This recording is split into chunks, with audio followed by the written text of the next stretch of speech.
Eat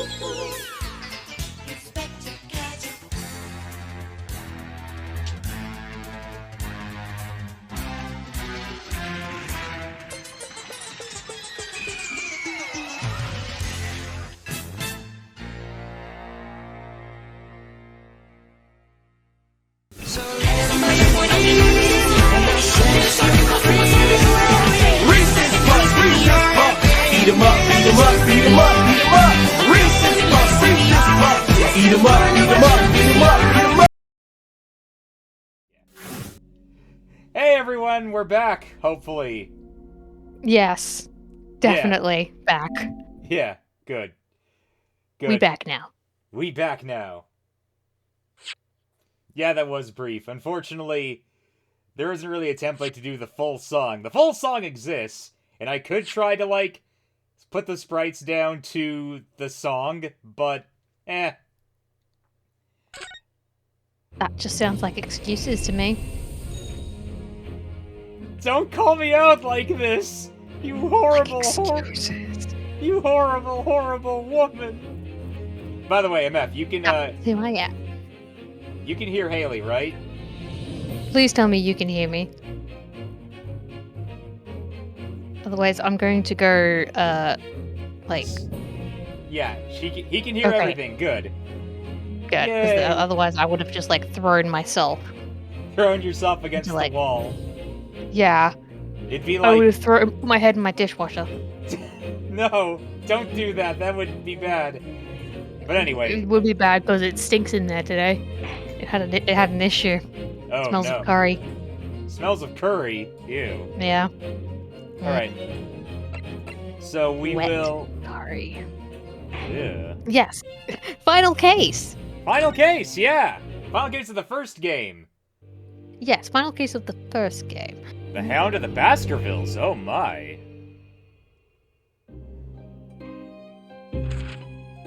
It's coming! Sholmes's cry pierced through the thick wall of fog around us. Wisps of vapor flowed over the pistol as I cocked it, and I waited, breathlessly, in the stillness. The silence lasted for what seemed an eternity, until, at last, it appeared. From the shadows of the cloud, an enormous beast sprang out upon us. A hound it was, but not such a hound as any mortal has ever seen. Bow. Its eyes glowed with a smoldering glare. The whole of its ox-sized body was outlined in white-hot flames. Ruff. Its rumbling pant and hideous howl, so terrified was I that I began to tremble with fear. Bark. Look well, Wilson, Sholmes declared, gazing upon the mystical beast. For this is the diabolical Hound of the Baskervilles. Bow.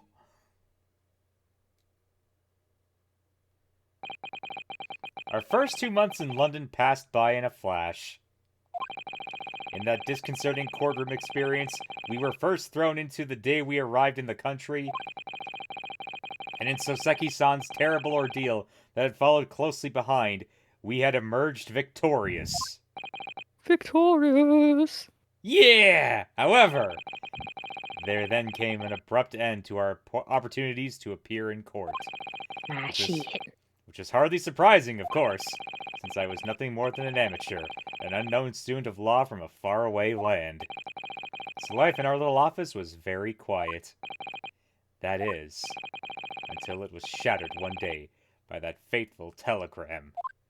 Oh my gosh, what does it say? 15th April, 1913 a.m. Naruhodo's legal consultancy. Blech. By the way, can I just say that I do find it a bit peculiar, a bit odd that, like, we're at the part in the game where I thought we would be at in, like, Chapter 2. Yeah. Like, oh, I seriously thought that once Chapter 2 was over and we arrived in London, it would just be like Herlock goes, oh, you need a place to stay? Well, come stay with me and up in my attic. Yeah, like immediately such. after the first or second case. Yeah, exactly. But no, it took a while for us to get here. I'm kind of shocked. It did take a while. I like it. Yeah. I mean, I'll say this much. This game is really more wrapped up in, like, the lives of our protagonists than any other Ace Attorney game. Like, they never asked, well, where does Phoenix sleep in the first 3 games, if you think about it. Like, I still don't know where he sleeps. yeah, do you know where Phoenix lives? Does he live in the office? Does he have, like, a house he goes back to? I just assume they live in the office now. I mean, he probably lives there post, 3rd game because, you know... Yeah. Like after the whole, disbarment of the thing. Like, Yeah, the whole disbarring thing. And but anyway, he lives under Charlie. Yes, he does. because he cares for Charlie, so Charlie cares for him. Knock, knock, knock. Hello? That morning, I was woken by the unreserved knocking on the door by the telegram boy. But after he'd gone, Susato-san's behavior became very obviously strange. Uh-oh. Susato, why are you acting so strange? Don't talk to me. What? Don't talk to me. She becomes like, no, not ladylike at all. Oh. Okay. Susato-san? Yes! Is it time to leave for court already? Let me see. What case is it today? I don't think I'm scheduled to defend anyone at the moment, am I? Oh, no, of course not. How silly of me. But I think Iris said she would make us breakfast this morning. So, shall we go down to Mr. Sholm's suite? Sweet. Yes. Iris makes the most delicious I was about to say pancakes for some reason. Iris makes the most delicious breakfast food. I'm sure she does make good pancakes, though. She Okay, does, make pancakes. doesn't she? And once our bellies are full, we can leave for court in a fighting fit form. Let me see. What case is it today? Here we go again. She's in a loop. She's in a loop. She's stuck here in the house all day, being cooped up. She can't take it anymore. Now, hold on one second. I need to... She wouldn't be able to take a lockdown. Oh, yeah, she wouldn't. Let's take a look at this Yeah, plant. let's look at the room. It's got all things in it now. I investigated thoroughly, but I can't find anything out of place. Oh, I can't investigate the plant. The plant doesn't have a Oh. name. What about this? What's this? We were rather lucky to find that old aquarium left behind here. The prawns, Aquarium. the prawns he put in there are doing rather well, and the anemones too. Where did they get prawns and anemones? Anemones. I don't know, maybe they just went down to like a bog or something? There's plenty of those in England, right? I don't know. It's a wonderful invention, isn't it? The sea behind glass inside your room. Another example of Great Britain's greatness. Yeah, because there's like no oceans near London. Yeah. You'd have to travel like heaps far to get something like that fresh if you like catch it yourself. That or they went to the Thames, which, ew, why would you do that? Ugh. Maybe they meant shrimp? Oh, they. Hmm? Still, but where would you get shrimp? Maybe they went to a fish market and bought some there and they didn't realize that you were supposed to eat them. I mean, I suppose you can get like fish markets where the fish is still Alive? Yeah. fresh. Yeah, maybe. Who knows? Having to clean it out and change the water isn't so great, though, is it? Okay, let's look around the room a bit more. Look at all those books. We've only been here in London for about 2 months, but my desk is starting to look a little messy already. You could tidy up once in a while. Susato-san, I always say, making a mess is a small sacrifice to pay for being able to further your own studies. And And time spent tidying up is time you can't devote to the same cause. And time spent on ridiculous arguments is time that could be better spent on simple housework. ...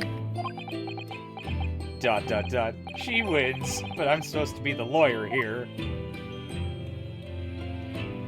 Got you good, boy! Oh, look, it's a Demakura? I think that's what that's called? The angry Demura? face man. Oh, the Daruma doll. Daruma. Daruma, okay. The Daruma doll I bought with me from home, still with only one eye colored in. I said I'd color the other eye once I won my first court case here in Britain, but... But you have one, haven't you? Twice, in fact. Those weren't real wins, Susanoo. Those weren't real wins. I They imagine were happy wins.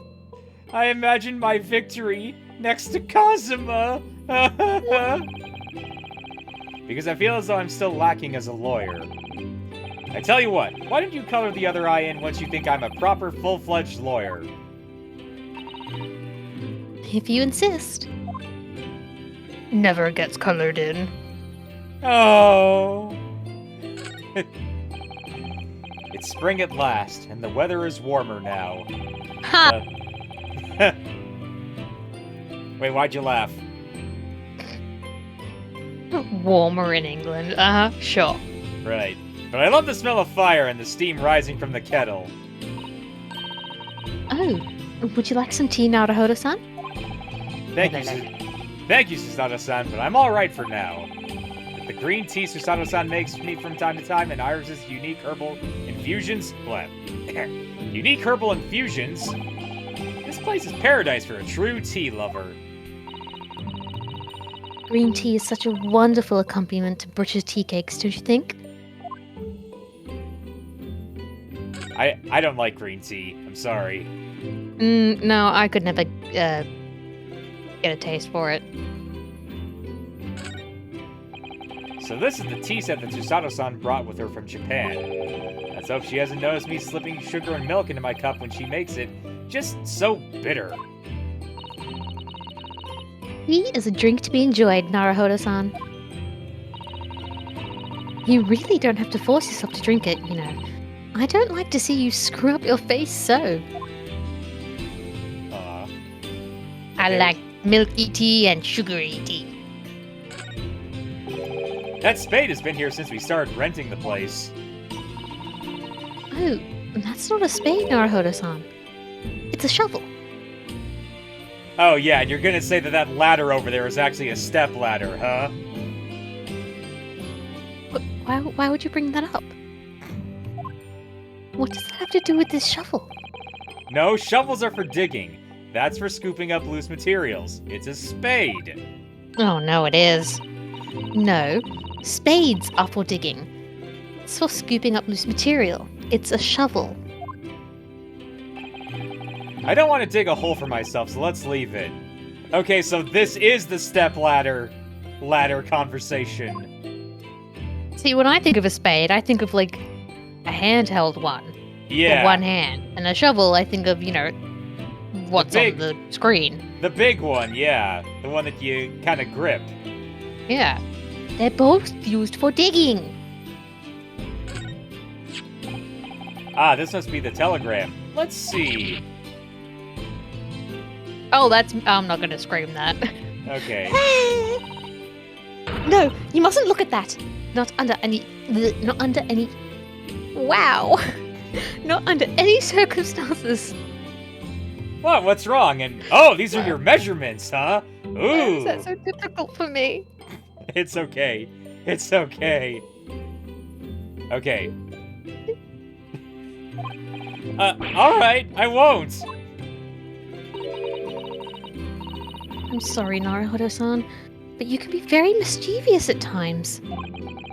Put the telegram away if you don't want people looking at it. It's got nudes. Got her nudes. Her measurements. Okay, let's look at the door. Do you know, I've never seen inside your room there, Susanoo-san. I've never even peeped inside. I should think so too. A young maiden's private chamber is a place of bittersweet secrets, you know. Whatever you say, young maiden. Bittersweet, you say? So, let's talk. The telegram. So, what was it about? The telegram that was delivered this morning, I mean. Oh, a telegram? Yes, that one that I just examined. I don't know what you're talking about. The one that I just examined? Nope. No clue. Sorry, but you're not gonna get away with that. Well, I didn't think I would. Actually, don't give it a moment's thought. It's nothing. Nothing interesting.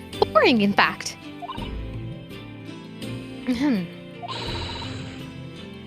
It was just a boring old telegram.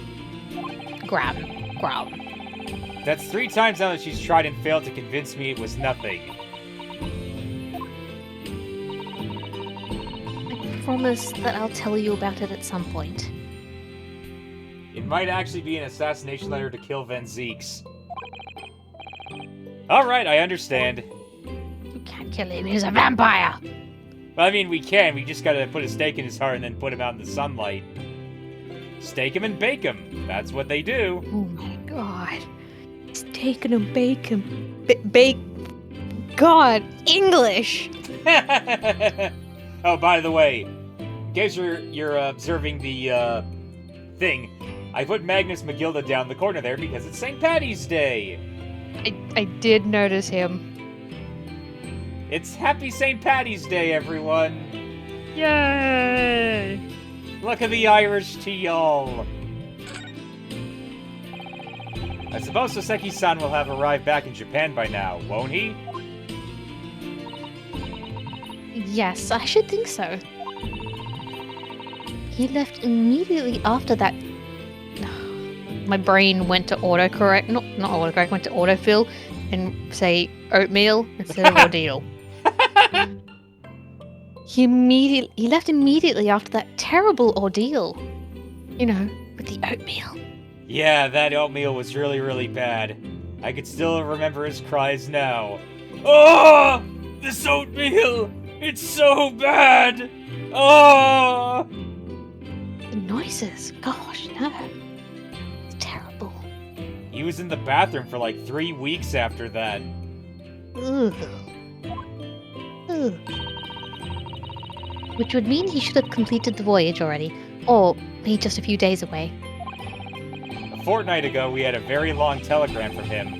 Do you remember? Complaining of seasickness? Oh, that oatmeal, that really did a number on him. He ate oatmeal, and everything that came up looked like oatmeal. Ugh. But by and large, it seems the voyage has been going well. Is something wrong, Naruhodo-san? I was just wondering, what might have become of Soseki-san had he stayed in London? That's all. You mean, as regards Lord Van Zeeks, the Reaper? Yes. I can't help but wonder if seasickness would have paled into insignificance in that case.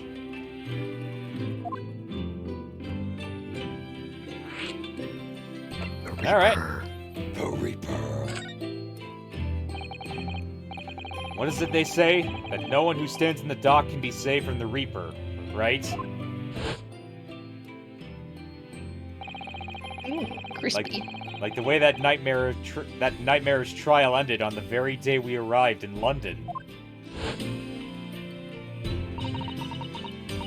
Even 2 months on, the cause of that dreadful fire is still a mystery. Yes, but at least Soseki-san is safely out of the country now. Presumably that means...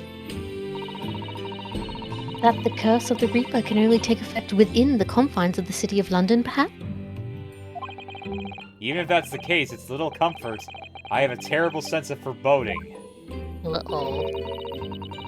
If the legend of the Reaper is to be believed, it would mean he wields the sword of justice himself. come to think of it, I wonder what he's been up to these past 2 months. Surely... Huh? Oh, I'm thinking of Soseki, not Reaper. Oh, okay. Soseki will be crying. Yeah, Sasaki is crying.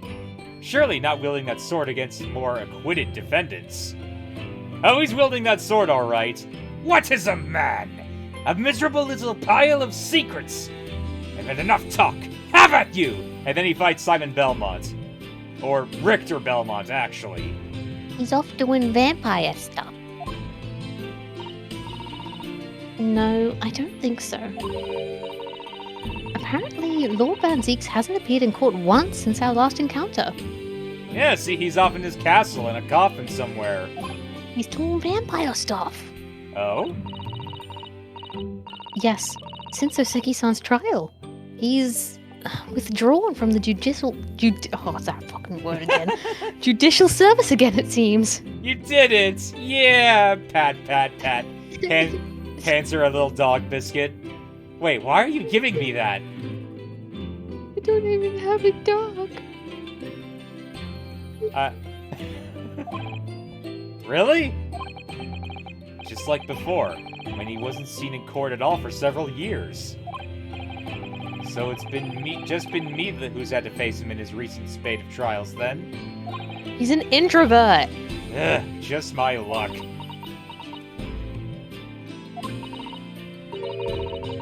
I wonder if luck doesn't come into it.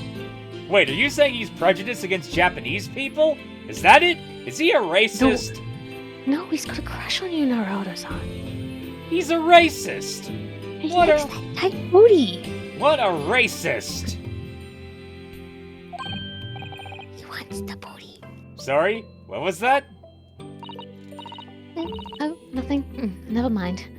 I could have sworn you said something about booty back there. Oh, no, it's fine. You heard nothing. Okay. Well, let's head down. Let's go downstairs. 15th April. Sholmes' suite. Morning, Bruno. Morning, Susie. Good morning, Iris. Iris? Please mention the music. Because that music, Yeah. what is that? Is that I'm pretty sure. real bad violin? I think that might be Sholmes. I know we probably won't actually see him with a violin in his hand, but I can picture it. Ooh, it's bad. Okay. What is it, Bruno? What is that terrible noise? It sounds like a cat being strangled. Mo, mo, mo. And also the violin playing is terrible. Oh god, that's so bad. Ah, yes. You noticed that, did you? Oh Oh there god, he- yes! Fairly isn't in the best form this morning, it seems.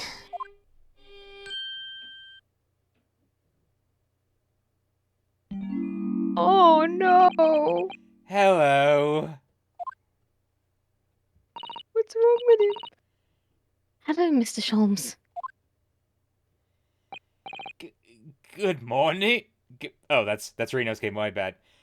Oh. Good morning. A good morning to die, perhaps. Jesus. Has something happened, Mr. Sholmes? You look miserable, and the way you were playing the violin before. My analytical mind is dead. Music is dead. The world is dead. Oh, he didn't find out about her. Damn this blanched existence! That's all it is, my dear fellow. Nothing of consequence. I'm afraid I don't understand. Well, Iris, isn't it time we ate? Some dry toast and insipid coffee for me, if it's not too much trouble. Bleh. What's wrong with him? I don't like him being sad. Meow! Wait, what? Meow! Oh my god! An actual cat! Meow! Oh, it's got a little bow Oh look, it's Wagahai! tie. He's got a little bow tie. Hey! Get your ovaries in control. You know, I was actually going to get Maxwell a bow tie collar, but then I didn't. Well, now you have to. He doesn't like collars. He'll be very upset. Fair enough. Good morning, boy. Boy.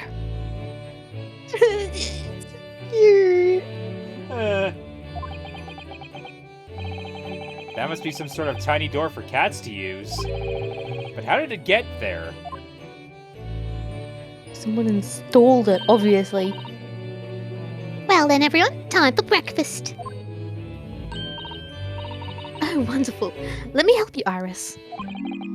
It would indeed be a fine day to die. Ah, I knew something looked different.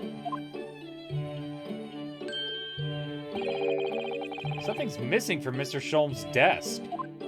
Wasn't there something big there before? Yeah, there was like a weird telescope thing. God, he's been robbed. Alright, well, I guess we'll... Yeah, let's talk to him first. Don't beat around the bush. Just... You seem to be very unhappy this morning, Mr. Sholmes. What's with all the suicidal impulses? What's happened? It used to be the case that in my hands, this violin sung like the dawn chorus. Its melissonant tones would make flowers bloom. It would? But now, the muses are unamused with me. The goddesses of music have thrown me over. Whatever do you mean, Mr. Sholmes? For hours I have bowed, for days even. Through the night I have endeavored to no avail. That sound, my tone, is lost. That brilliant, clear, unwavering tone, gone forever. No more reticiles of unbridled emotion. You just pull a Soseki. Well, you haven't been practicing much lately, have you, Hurley? Don't worry, I'm sure we'll come back to you in time. Heed my words, Mr. Naruhodo. The goddesses of the arts are fickle. One day they bestow genius on a man, the next they unmercifully withdraw it. Oh, dear. Ah! What is happening to me? If they take the turn I have for the violin from me, what is left, for pity's sake? What is left? Your amazing hair. Deduction, perhaps? Isn't that what you're known for? Although, as we've established, she's not particularly good at that. Not good.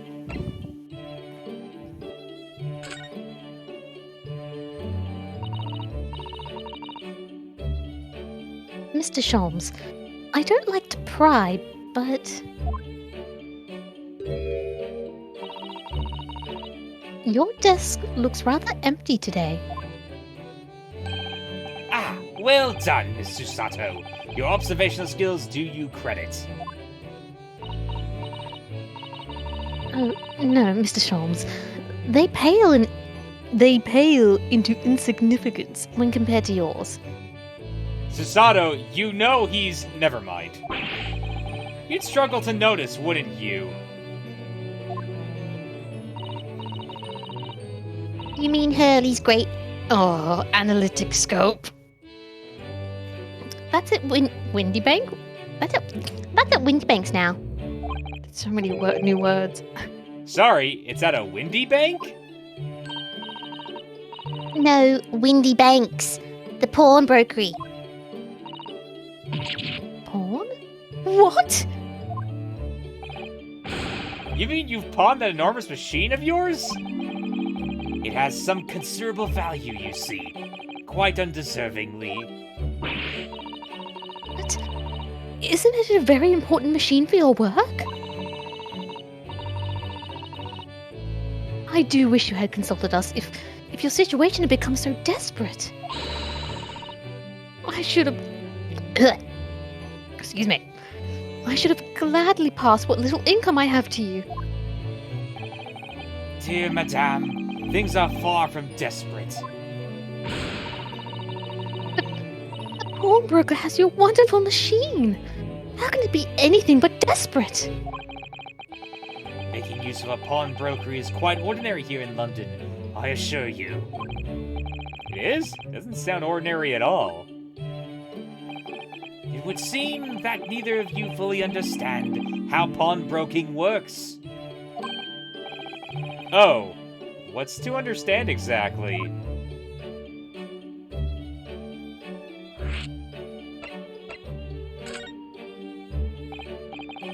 What do you mean when you said we didn't fully understand how pawnbroking works? To the people of London, pawnbrokeries are akin to banks. Thanks. On Mondays, merchants relinquish their finest jackets and trappings to their pawnbroker of choice. With the money they receive in return, they are able to trade happily through the week. Then, on Saturdays, they go to recover their things using the money they've earned. I had no idea. This has been a fascinating lesson for us. So basically, you use them like storage, almost. Yeah. Okay, I guess that makes sense.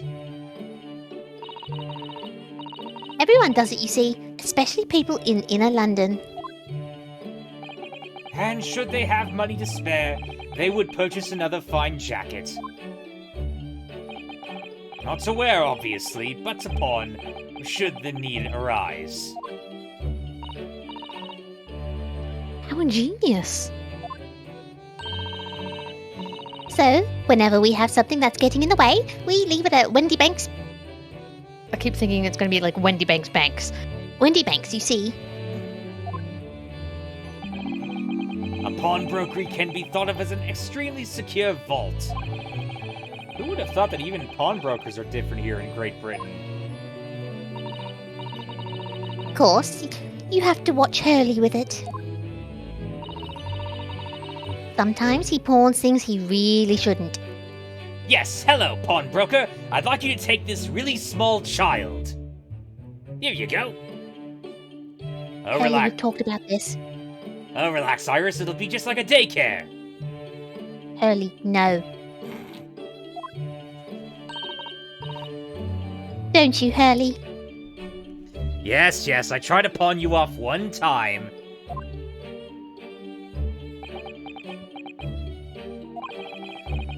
What does it matter? The world is dead to me now.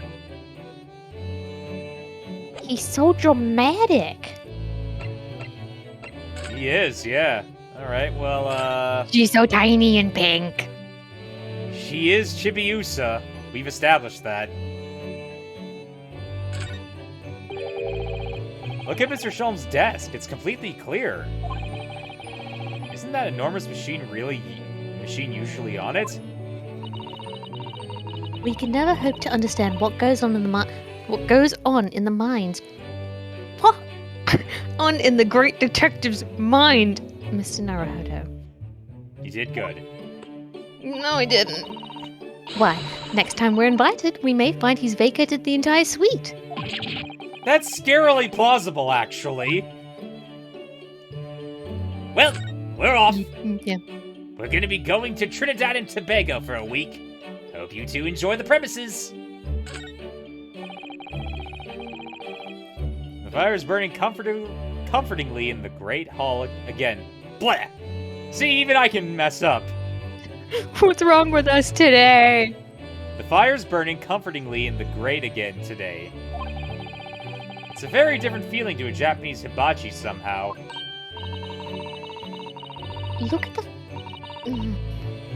Immediately. Oh, look at that photographic print of a lady displayed on the mantelpiece. Could it be? Yes, it must be. It's the woman. Oh, how exciting. Is that supposed to mean something to me? I got a trophy! The woman? The woman?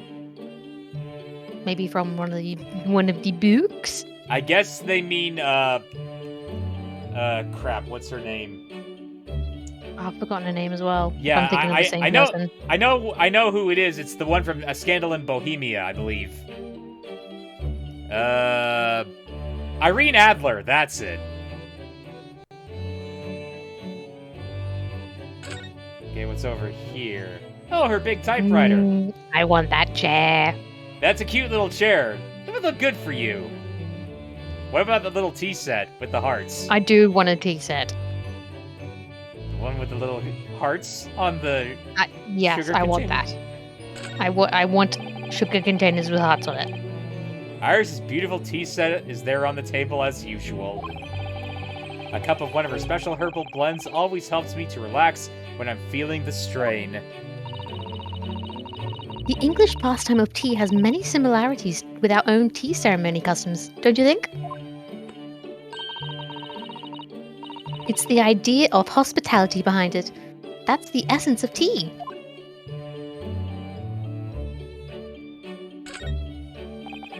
Come to think of it, I haven't seen Iris doing much writing recently. But there's paper already set up in the typewriter. Look, as if she's about to start. That reminds me. When I mentioned that Iris was in the process of writing a full-fledged novel, Mr. Natsume was most impressed. Ah yes, Mr. Natsume. That's what I'll be doing too once I'm back in Japan, he said through tightly clenched fists and teeth. That's what I'll be doing too, once I'm back in Japan. He's just so passionate. Maybe a little constipated. Oh, that oatmeal! It's destroying me! Not the oatmeal. It looks like that huge metal chest is being used as a table for tea and coffee. It seems very sturdy, with an equally sturdy lock. Hey, Herlock, what's in the box anyway? There's no dead body inside that box! Do not even ask! You can't prove anything! You can't prove anything! Right, Iris? Sure, Hurley. If you didn't say any of that. Mr. Naruhodo, you mustn't go around opening things. Why are the sentences just not coming to me today? Sentence structures, mainly. Don't go opening things. I always have to keep an eye on you, don't I? You're very mischievous. She likes that word. How did you come to that conclusion? Alright, well, let's talk to Iris. Wagahai? Mr. Natsume's cat seems to have settled into his new home then. Yes, and I've become very attached to little Waggy. It would appear his previous owner is completely forgotten to him. Cats are unfeeling creatures. Their muse is empty as their hearts of muses. That's a lie, and you know it. I'm sorry to tell you this, mysterious English woman talking to me through the computer screen, but your cat does not love you. Not really. He does love me. He does love me.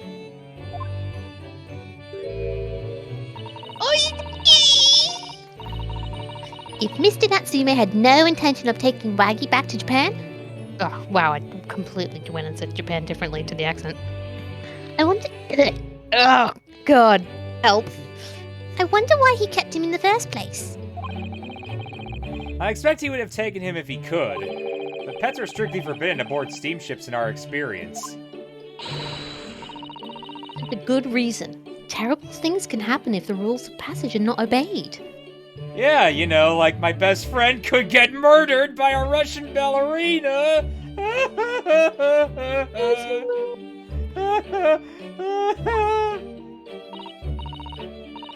Well, don't mind, because Waggy is adorable. Yes, he really is.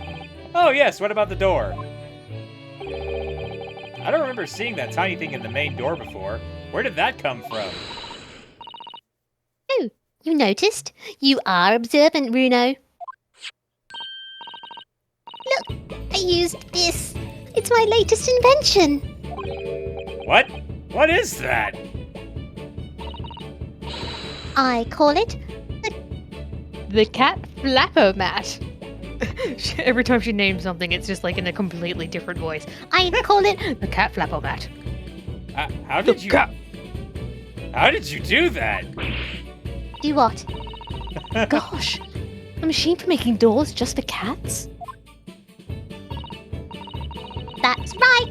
It can make a cat flap for a little furry friend like Waggy in seconds. And you can do it in any door at all, no matter what it's made of. It's very powerful, you see. Watch this come back and bite us in the butt. Yeah, it's gonna come back. Wouldn't it have been just quicker to just make it a cat flap rather than making a machine to make the cat flap? Well, yes, maybe. But now I can make cat flaps anywhere I like. Oh, I think it's a wonderful. You must make one for us in the door of our office. What's wrong with me? You must make one for us in the door of our office upstairs, Iris. It's okay. It's okay. Shh, shh, shh. I don't know what's happening today. Pap, pap, pap, pap, pap. Maybe it's my braces getting in the way of my mouth movement. Oh yeah, you have braces now. I forgot it. It's okay. She really knows how to come up with unconventional inventions, this girl.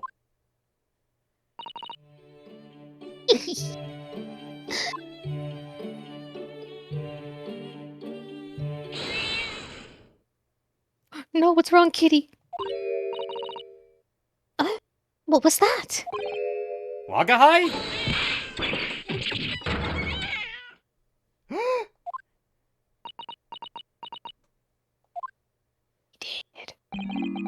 What was that? Oh no! Wagahai's tangled up in your violin! I think he thinks it's a toy. No! What's he doing to it? Yeah, Mr. Shulm's precious violin. Why should I care? What? I shouldn't be surprised. If the cat is a more accomplished musician than I now.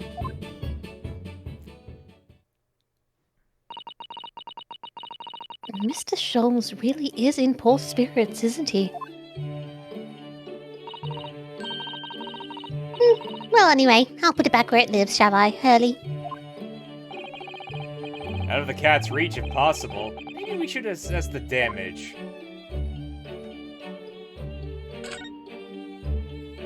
Okay, I guess we'll look at the violin now. So messy in here. So this is the violin, is it? It's a Stradivarius, one of the finest violins in the world, made by the renowned Italian luthier Antonio Stradivari. Luthier? Luthier? I guess that's what that is. It's too many big words. Too many big words. Oh, I see. It doesn't really look like anything special to me. I happened upon it covered in dust, languishing in a pawn shop down a nondescript back alley. The broker had no idea of its value, so I was able to purchase it for a mere 55 shillings. How honorable of you. and until today has been my faithful companion in every great Panagani-inspired performance I have made.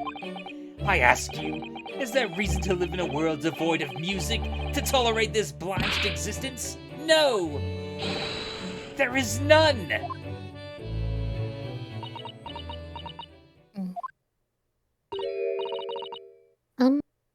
Mr. Sholmes. What, dear madame? What? My thoughts are preoccupied with fancies of release from this dull routine. Well, it's about the violin. It looks very different to normal, don't you think? Hmm? What do you mean, Miss Susato? Oh, Susie's right! Yes, the tone of the wood is completely different. It's completely different. And that's not all. I'm sure there was no crack here before. Wait, it's not even the right size, is it? What's this? Huh. It's not even his violin, and he didn't even notice, did he? I'm terribly sorry to have to tell you this, Mr. Sholmes, but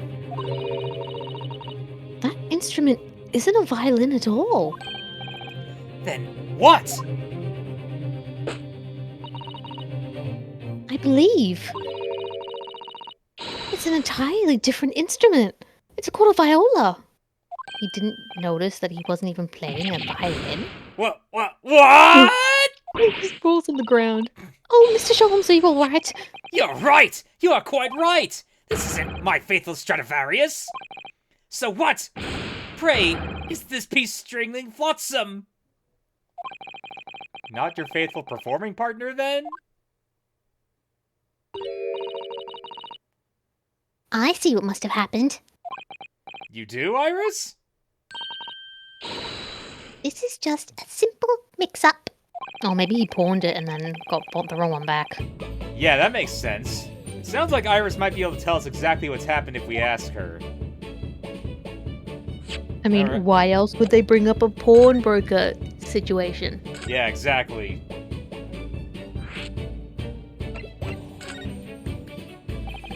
What do you mean by a mix-up, Iris? Well, you see, this violin...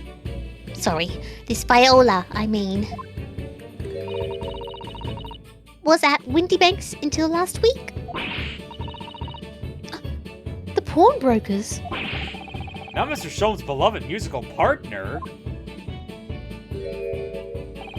There is a proverb from the East, within which you are no doubt familiar, my dear fellows.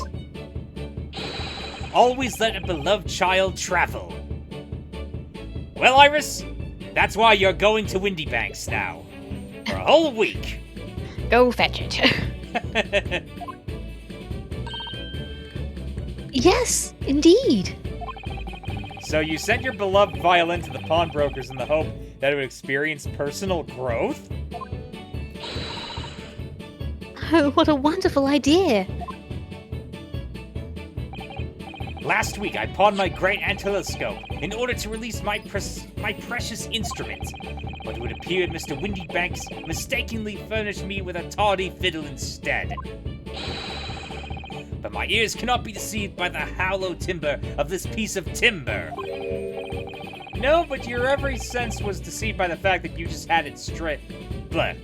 No, but your every sense was deceived by the fact that it just had strings. Pshaw! A fine state of affairs this is, and why I always say, Mr. Naruhodo, never trust a pawnbroker. They will try to fiddle you every time. Ah, I get it.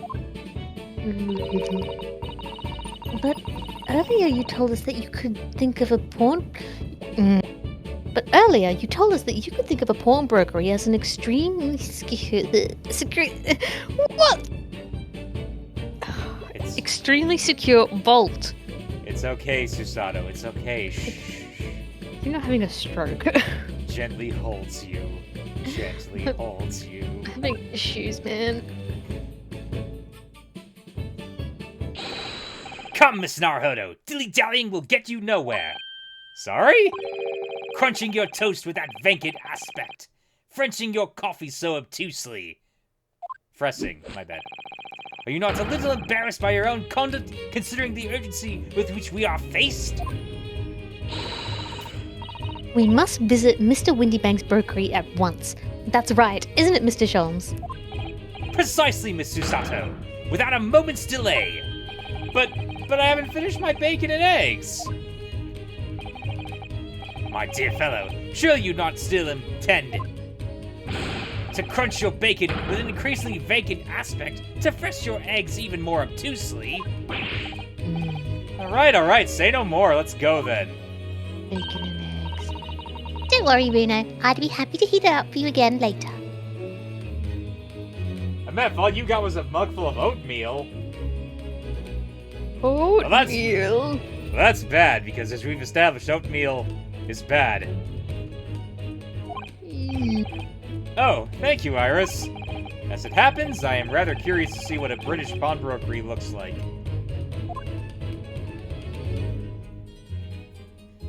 Alright, so let's converse.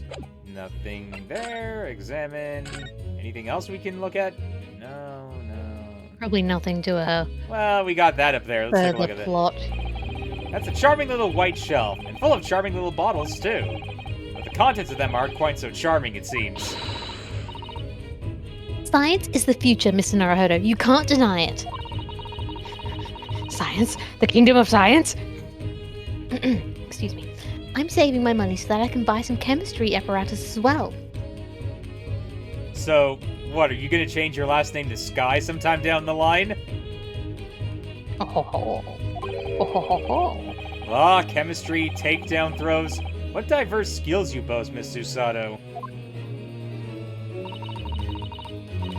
As useful as they are, I'm not sure that my throwing skills are worthy of inclusion on that list.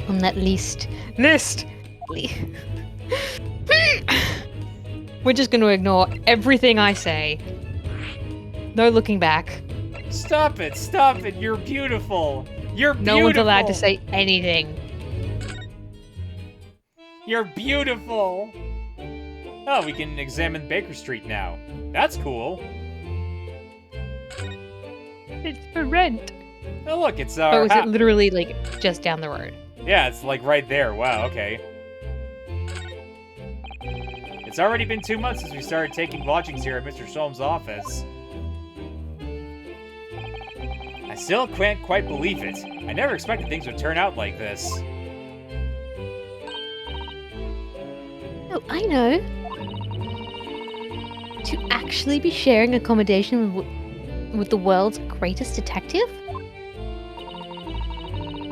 If I ever find myself before a court of law now, I will have not one regret. I don't know what you're talking about, but I'd be happy to defend you, of course. No, she wants to go to jail because she's had everything she wants now. Wait. Hold on. Look at that. The thing that my cursor is over is... Hold on. What my cursor Pink is thing? over right now. The pink thing, yeah. Is that a magical girl outfit in there? It kind of looks like it. That's weird. Magic. Look at all the different things in the windows of this shop. That's Windybank's, the pawnbrokery. Look at that magical girl outfit, Susato. We should get it. For you, right? For you, right? Yes, of course, that's what I meant.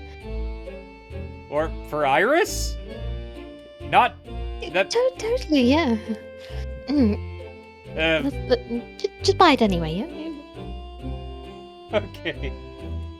Looked much smart. Blah. Now I'm getting it too. Anyway, it looks much smarter than a pawnbroker's in Japan, doesn't it? Yes, you're right. I find pawn shops at home rather inapproachable, personally. Yeah, it's definitely this Invisaligner. It reminds me of tearfully parting with my favorite fountain pen.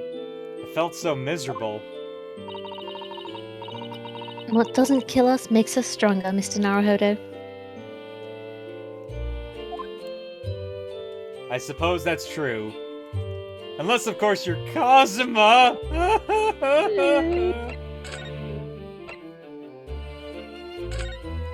go inside. Show me the magical girl outfit. 15th of April, Windy Banks Pawnbrokery. Hello? So this is a British pawnbrokery. Oh my. There are all sorts of tools and contraptions in here that I've never laid eyes on before. Ah, Susato-san. And that spark of wonder in your eyes. You can't wait to scour the shelves, can you? I get the impression you enjoy places like this. Oh yes. I don't know why, but seeing such a lot of things I don't understand is a real thrill for me. My dear fellows, let us not forget why we are here. Oh, Mr. Sholmes. We are calling on the matters of business, not pleasure. And clearly Mr. Sholmes means business too, judging from the spark of fury in his eyes. Oh, Mr. Sholmes, sir. Welcome back. Did you hear that brazen welcome? Well, yes, we are potential customers after all. We are disgruntled customers, Mr. Naruhodo. It's time to inform Mr. Windy Banks of our ire. Come! The fight is afoot! Oh man, he's serious.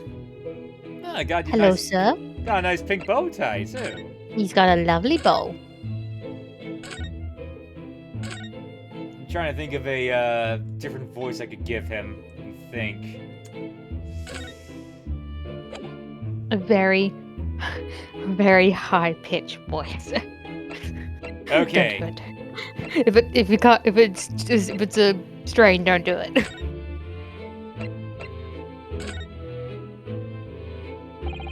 Naturally, you will recall this, which I retrieved from you some days ago. Yes? This second-rate fiddle is not my faithful instrument, Mr. Windybank. The color of the wood is different. It has holes in it. It's not even the same size. A wonderful summary of our observations, Mr. Sholmes. ...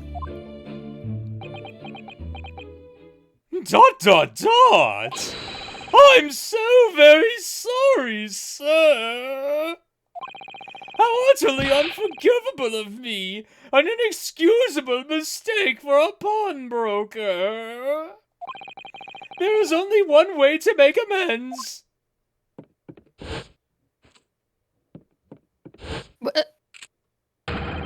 I shall have to take my own life! Oh my gosh. I don't think that will be necessary, do you? If I may just say one more thing before I pop off! Yes? It was you, sir, Mr. Sholmes, who took it upon himself to remove the item the other day, I believe!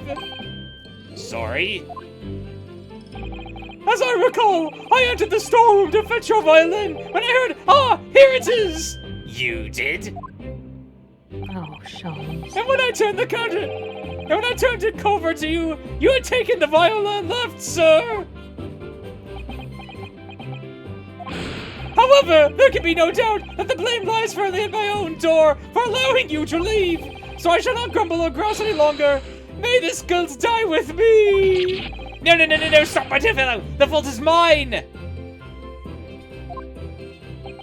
They're both idiots.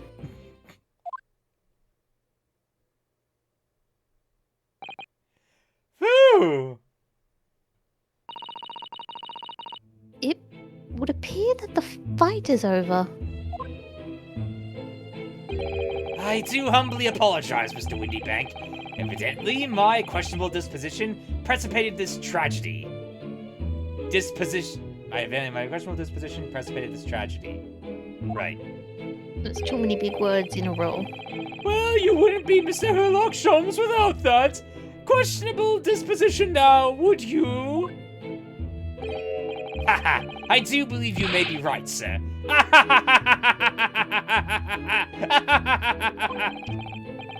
It's either laugh or cry, I suppose. You are, it must be said, one of the more challenging customers. I need to remind you of the peculiar collection of items you've brought through my door in the past. Peculiar items? In the extreme, ma'am. For example, that magical girl outfit over there. He just brought that in one day. Oh my god, Iris really is Chibiusa. Pink and everything. The unpublished manuscript of an eponymous work, the novels of Sherlock Holmes or some such. My, a new full-fledged novel? And unpublished? A story I've yet to read, you mean? Ah! Forgive me! Wait, before you die, you must tell me more. What? She don't care, she just wants that story. I'm gonna examine just to be certain.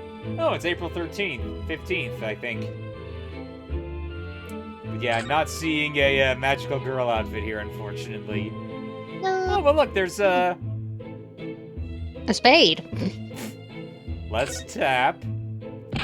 What are you doing, my dear fellows? You're not here to browse for Ow. interesting curios. We have come to teach this broker a lesson. Afterwards, then. Oh, but there are just so many fascinating items. It looks as though we'll have to talk to Mr. Windybanks first before you can explore here, Mr. Sato. We'll explore afterwards, then, so we can see who's on what side of the shovel and spade the fight. Yes, yes. I must know more. Tell me everything. Wow, Susato-san is really fired up now.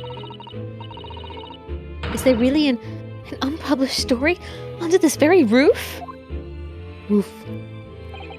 Well, one day the gentleman here brought in an old metal chest, you see.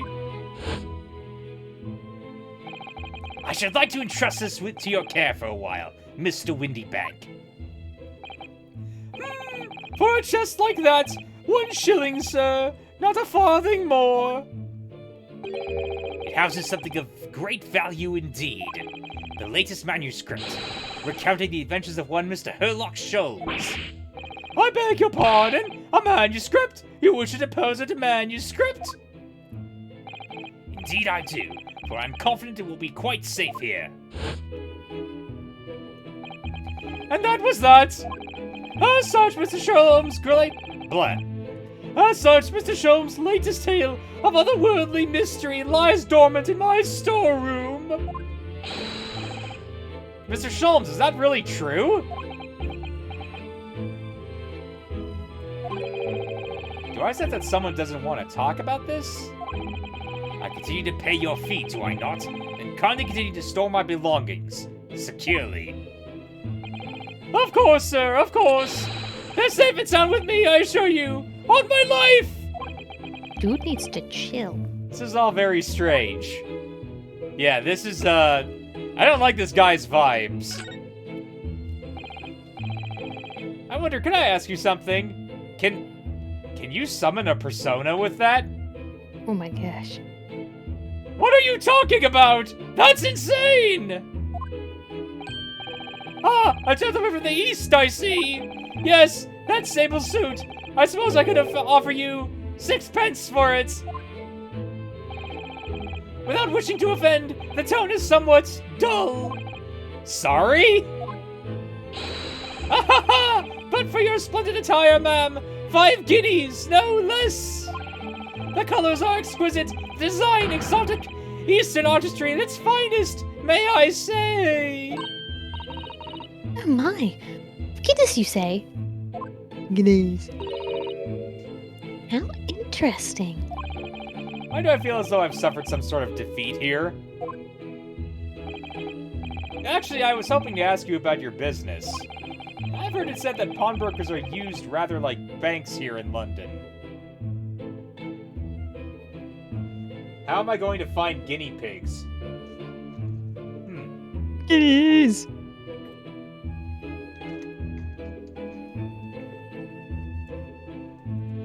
One second.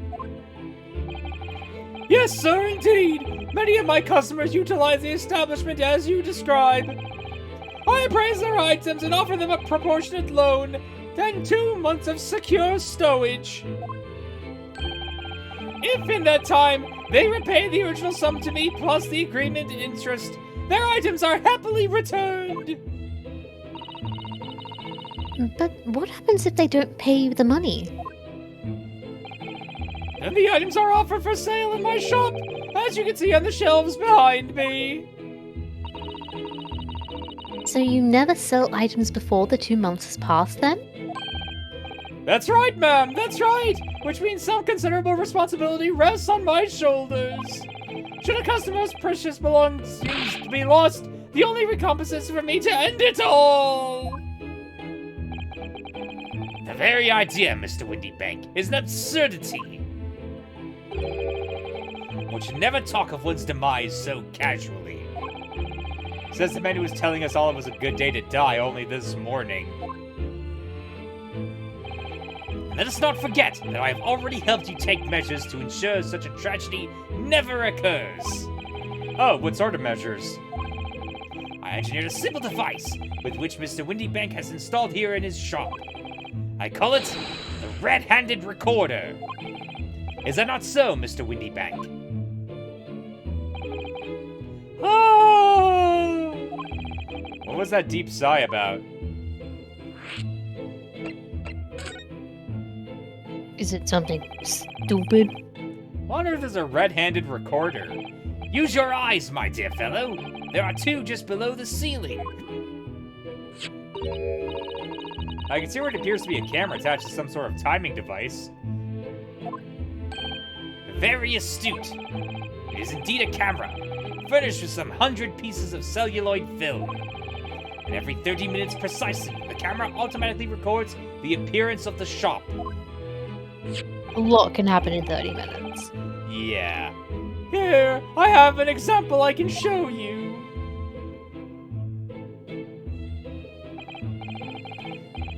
Ah, yes, the print from the camera set to record the activity at the shop counter. I developed a special type of film so sensitive it produces a crystal clear image even in darkness. Really? That's extraordinary. Yes. Oh, that's you. Yes, you can clearly see the counter and the door behind it. Look.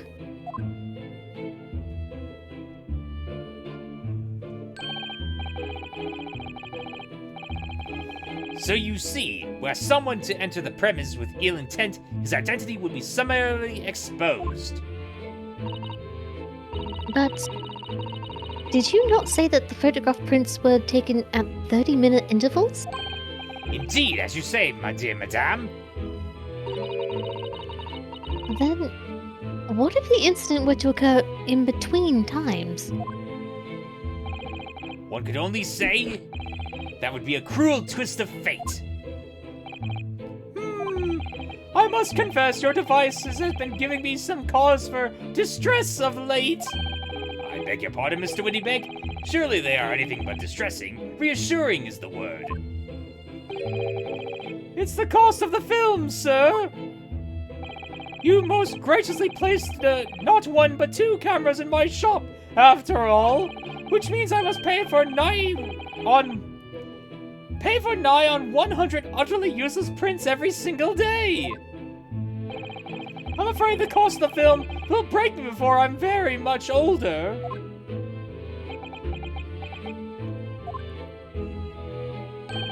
Nevertheless, a small price to pay to ensure the safety of my preferred pawnbrokery, no?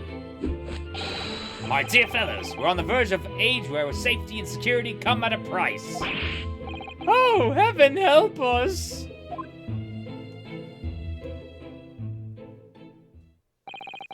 Now then, Mr. Sholmes, allow me to return your precious violin. Ah, the very thing! Thank you, Mr. Windybank. Perhaps this might mark an end to the peculiar items you try to pop, Because if anything were to happen to one of them, This would be the only answer! Really think you ought to stop waving that gun around. Someone could get hurt. Fear not! Sorry. I've only loaded a single bullet, so no one but myself could possibly be harmed. That's not really what I meant. Good to know it's still loaded, though. Ugh. Good day to you, then, Mr. Windybank. It's been a pleasure as always, Mr. Sholmes. So, Mr. Naruhodo. Now we can explore at last. Yeah, and we just gotta keep in mind that gun only has one bullet inside of it, because that's gonna be important. Oh god, yeah. It is, isn't it? It's gonna be important.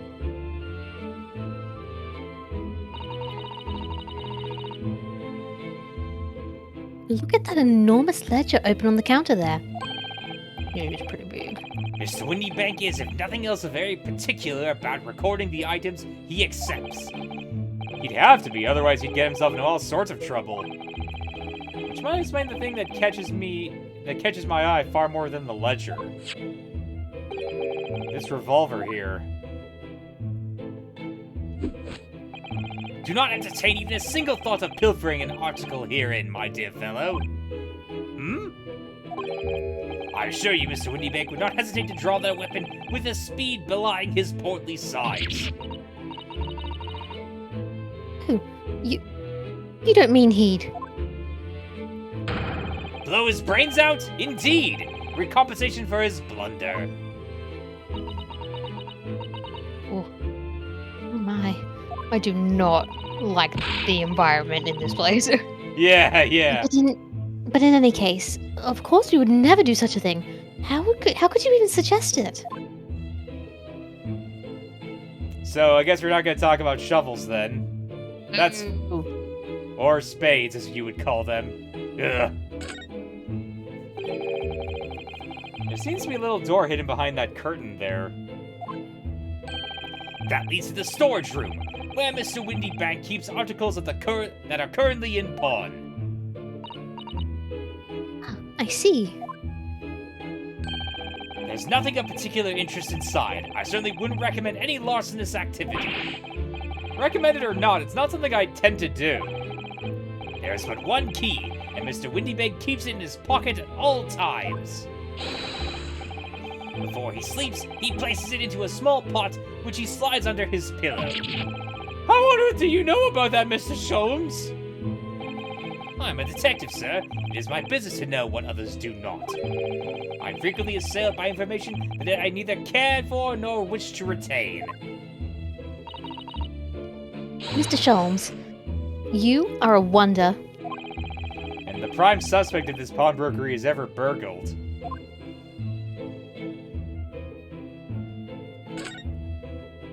Okay. Let's look at the date. Yeah, that calendar is just very standouty. That's not a calendar you could easily miss, is it? 15th of April, today's date. Well, not exactly, but we're like 1 month off. Close enough. Yes, that's not for sale, I must point out. It is an Eastern-style pay-to-day calendar. Every night at midnight I tear off the front page to reveal the following day's date.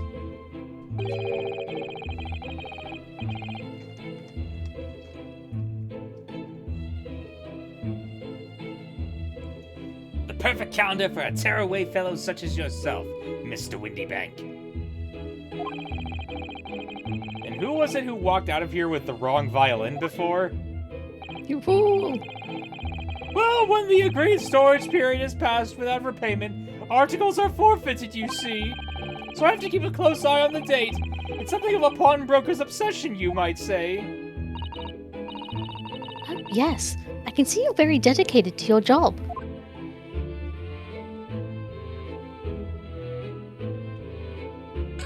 Little cactus. Now, what do you suppose this rather enormous machine does? It seems to have two little windows for looking through.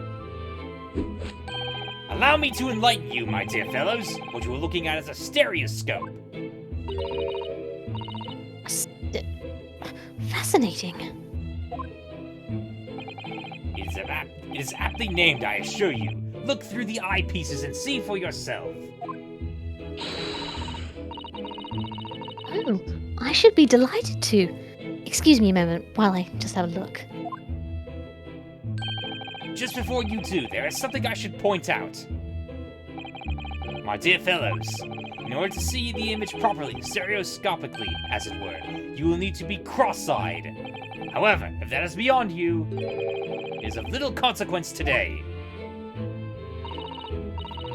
Alright then, I'm going to try it.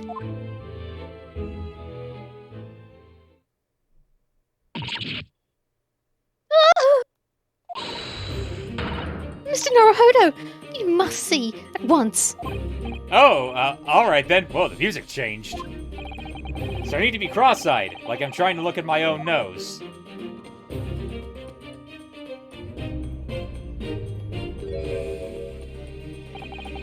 What the? I don't believe it. It's just a photographic print, but it seems like you could reach out and touch it. Yes, the sense of depth is startling, is it not? Stereoscopes are one of London's many fads. Oh, I get it. This was originally on the 3DS.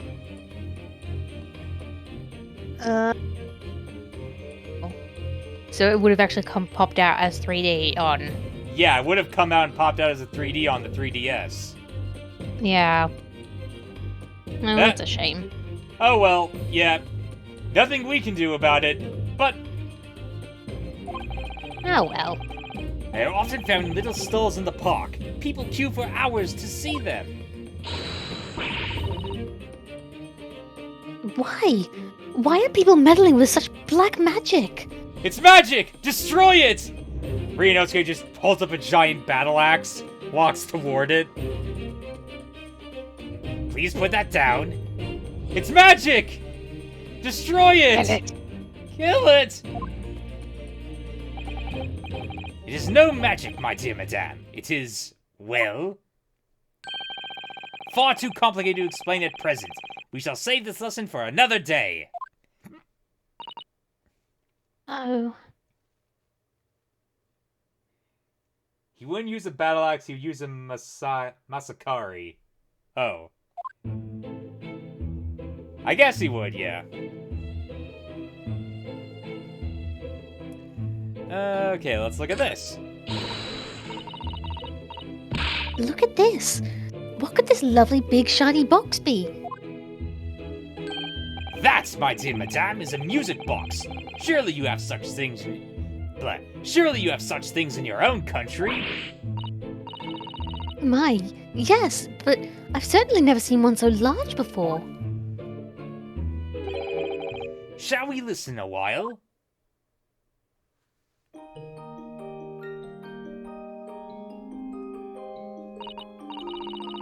Ah, what a sublime sound. It's like the music of angels.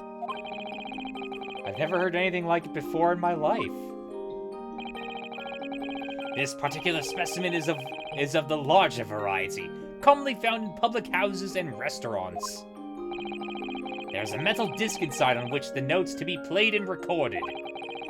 Simply by replacing the disc with another, any music you care to imagine can be played. Goodness. What a simply delightful machine. Indeed, though their popularity has waned recently with the development of the gramophone, of course.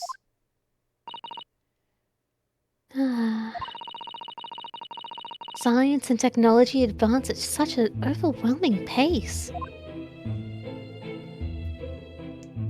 Okay. What's this? Look at this. Whatever could it be used for?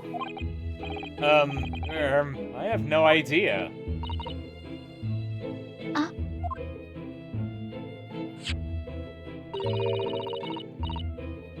There's a small catch just here. Look. We're going to open it, aren't we?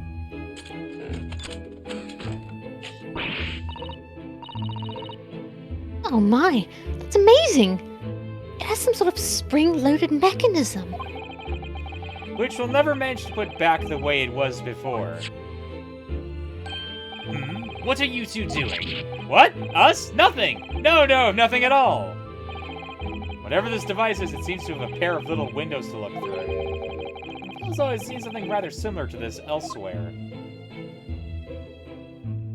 I don't know what it is. Maybe it's something related to Sholmes. We'll look at it at some point later.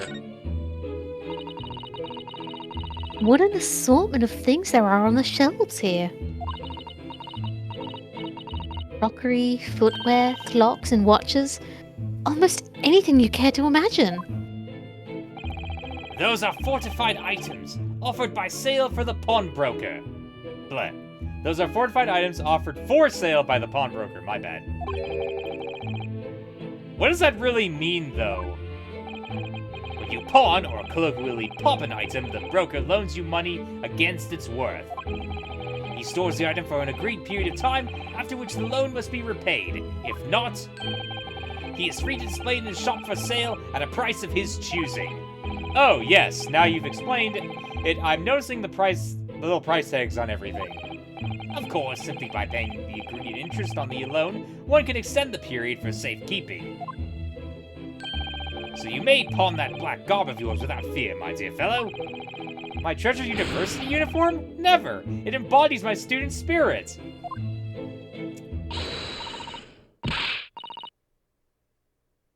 What? Only trumpets for it? That ain't fair and you know it. Who said that? This article's barely worth a penny, miss. I cannot offer more. Speaking! Sounds like an argument brewing over by the counter. Come, that can't be right. Are you even a proper butcher's? Or have you ever had a proper butcher's at it? I've seen all you need to see, young girl. Oh! No, It's her her! again. Wait, don't we know? I'm sure I recognize her. Oh, yes, it's the young lady from Mr. McGilder's trial 2 months ago. Her name is Gina Lestrade, my lord. She's a chancer. She's a chancer. Earns her crust among the large crowds, relieving people of their purses. What's commonly called a pickpocket.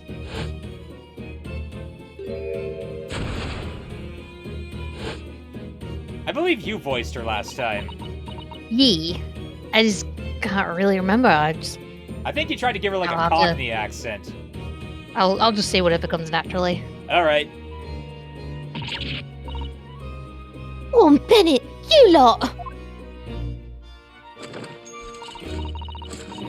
Hello, Miss Lestrade. I hope you've been well. But what? You remember that? What? You remember me then, do ya? Well, remember being completely surrounded by smoke, that's for sure. So, what are you doing here? Down and out like the rest of us? Nothing to eat? Come to pop that black weasel... Sorry, coat, have ya? What is it about this black uniform that makes everyone comment on it? Ah, good day. Unless I'm much mistaken. You would be the young pickpocket who stole our experimental smoke grenade launcher. Mr. Sholmes! So, you have something of value to pawn, do you? Allow me to see the article, and I shall negotiate with Mr. Windybank on your behalf. Oh, the other one. I don't need no help from some stuck-up D. Get out of my business. Go on, I'll make trouble for ya. As you wish, Miss Lestrade. I will happily remove myself from your presence. Yeah, that's right, fuck off. He's really done it. He's gone. He just walks back. I'm sorry, what did you just say? Sorry. Okay, well, I'm going again. Yeah, that's right, fuck off. Excuse me? Nothing!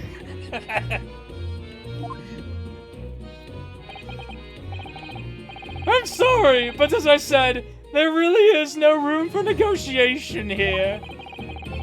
What is that thing he has in his hand? Some kind of metal disc? Wait a minute. Where have I heard that before? And you, go on, leave me alone. Oh, Miss Lestrade, just pretend we aren't here. We shan't be offended in the slightest.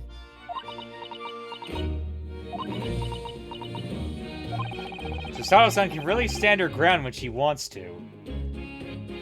Susato's just like, yeah, go on, bitch. Just try me. Go on, try me. Yeah, go ahead, pull out that knife. Let's see who wins. I'm just imagining that they're gonna start getting into a Sifu fight soon. That's a reference only I get.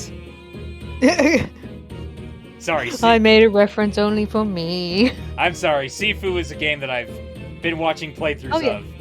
Yeah, I've heard of Sifu. Yeah, it's really cool. It's got like really neat martial arts shit. Yeah, from what I've seen, it looks pretty good. Oh, my cat's come to see me. Whatever. Oh yeah, now we have a cat as well. No, Max, come back. No, Maxwell. Alright, well, let's talk to Gina then. Somehow, I didn't really think you were the sort of person who'd use a pawnbroker, Miss Lestrade. Yeah, well, I am, alright? I'm a Londoner, just like everyone else. A problem, is it? No, not at all. It's just that, well... Oh, I get it. I know what you're thinking. That thing probably don't even belong to her. Probably got on the dive, didn't she? Yeah, I can see it written all over your Chevy Chase.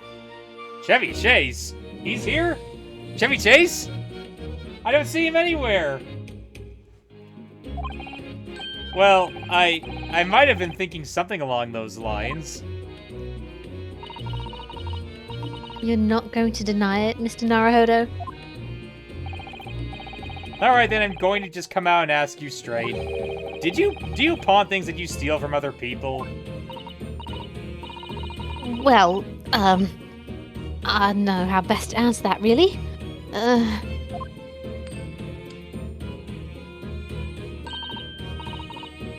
Suppose. Sometimes. Susato, takedown. No, I don't think I will. Oh, come on! You can't tell me when to Susato take down. Please, can't you take down? Okay, I'll take down. Oh, thank you. Ah! Why? What? You asked for a takedown. You're not going to deny it either, Miss Lestrade. But not this time, alright, I swear. That thing belongs to me. The disc that Mr. Windbanks is holding. Mr. Windybanks, but perhaps we should see what he has to say about all this. Mr. Windybanks? What is it?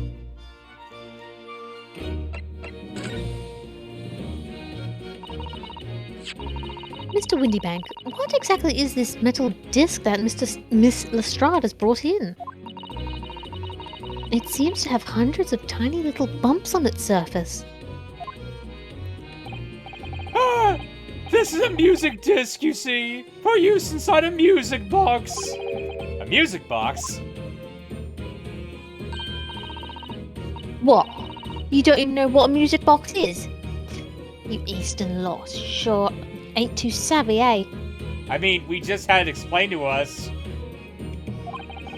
I know what a music box is, I've just never seen one of these discs before. The small protrusions on the metal disc encode the tune to be played by the music box. You simply insert the disc and set the machine going, and beautiful music plays. So incredible. Tell us, what tune is on the disc? Well, I'm afraid I couldn't tell you that. There are so many different types of music box, you see. British-made, German, Swiss. I have no way of knowing which particular machine this disc was made for. Ah, I see. And that's in a nutshell. So we have no clue what song this is gonna play, eh? Well, I guess we could try it inside this music box. They put it inside, and then we just hear Reese's Puffs, Reese's Puffs, peanut butter chocolate flavor, Reese's Puffs, Reese's Puffs, peanut butter da da da da. Oh no. Get out of here. I wouldn't have any customers for an item like this, even if the young lady forfeited it. Really, I'm already offering more than I should at a penny. It's a packet of lies. He told me he did. He said it was, well, He? Who? never you mind. It just ain't right, that's all. Disc worth some good money, I know it is. Well then, you'll have to try your luck at another pawnbroker's, won't you? Oh,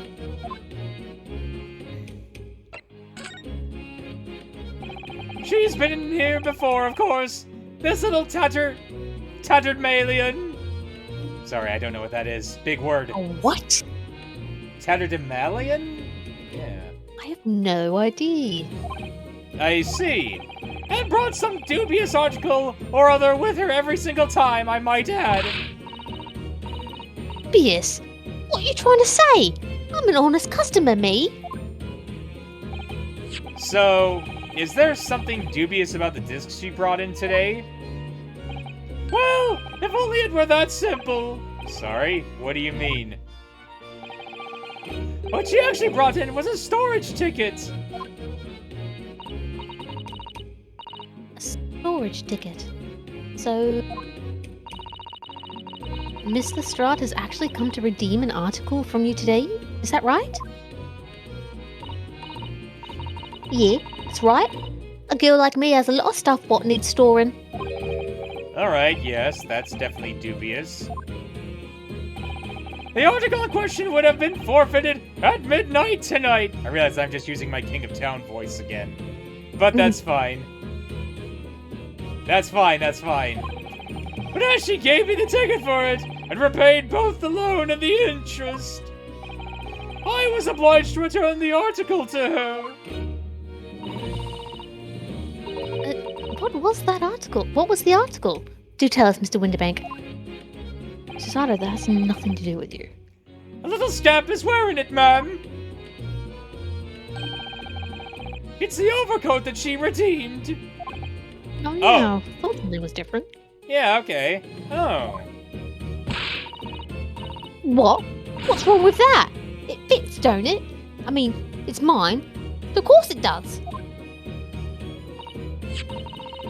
So, what about the disc then? How does that come into all this? Ah, the disc is something else. A new article to pawn if the girl and I can agree a price.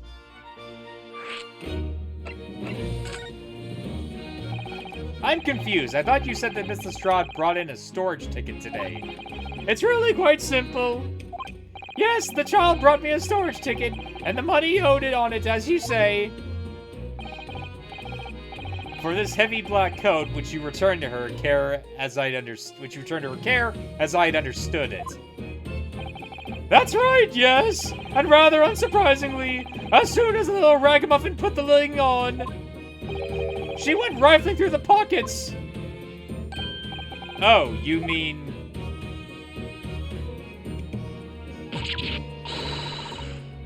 Don't you know it's rude to stare at a lady? I see. So it came from the pocket of the overcoat, did it? If you mean this disc, then yes, exactly, ma'am. And she immediately tried to pawn it. For quite a high price as well. This is all rather suspicious, I think. Keep it up.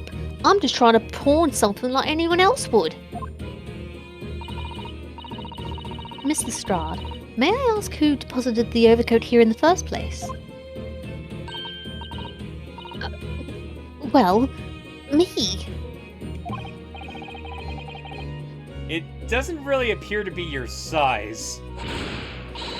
Me old man. It's me old man's, ain't it? Is it, Miss Lestrade? Yes, this is definitely all rather suspicious.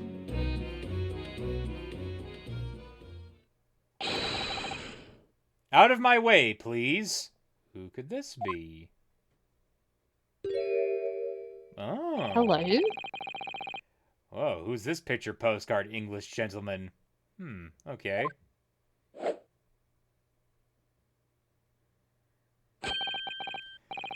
Good day to you, ladies, gentlemen. What's your problem, eh? There is no problem, as long as you remove yourself. I have a matter to discuss with the proprietor. It's Tuxedo Mask coming. I don't know, he seems to be kind of a ponce, if you ask me. A posh bastard, as they call it.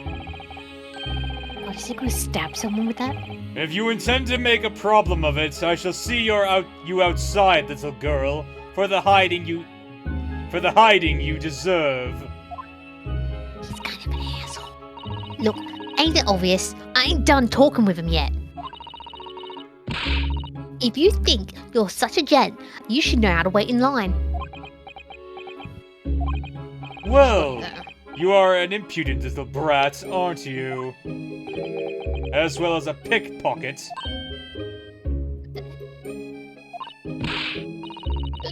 Who are you? How do you know who I am? Don't just... The question is, how do you not know who I am? You haven't the courtesy to even remember the face of your victims, it seems. What? You mean I... From you? Broker? Yes, sir? I believe this filthy pickpocket thief has just redeemed an article from you. No? Yeah, yes, The article in question belongs to me. I demand for it to be returned at once.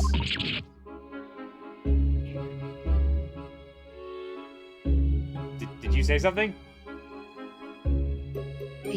Oh my? Oh. I missed it then. I don't think Discord caught it. Sorry. Oh my. Oh my. Now that's a lie. What are you trying to pull? Give me back my overcoat, you wastrel. And needless to say,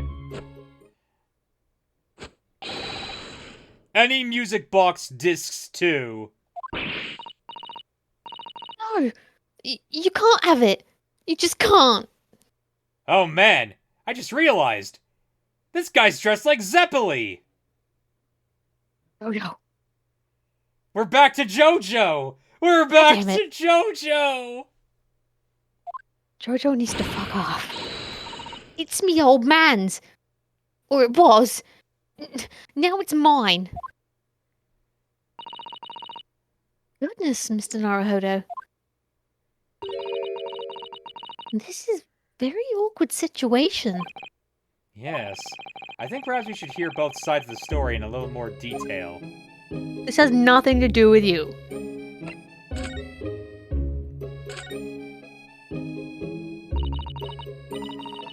Miss Lestrade, is what the gentleman is saying... What do you think? It's all lies, ain't it? Obviously.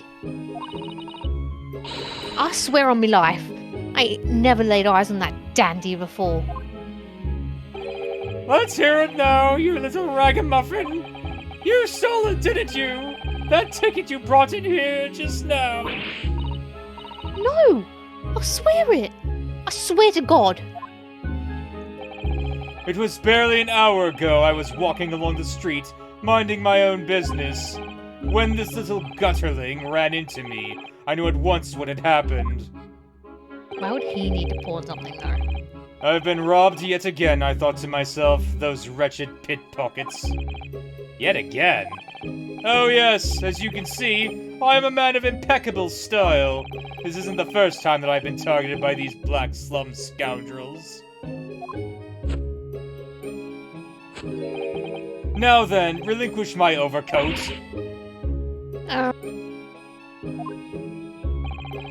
Come along now, Miss Lestrade. Give the good gentleman his coat back. If you're going to cause trouble, I shall have no choice but to call the police. Hold on. What does everyone think of me? Why does everyone think it's me? That's what it says. Just look at this dandy cove, and you think I'm the dodgy one. I'm sorry, but no one's going to believe you. I believe her. Well, what about evidence? Yeah. Where's your evidence that I've stolen something, eh? Come on, let's see it. Oh, I have evidence, naturally. You what?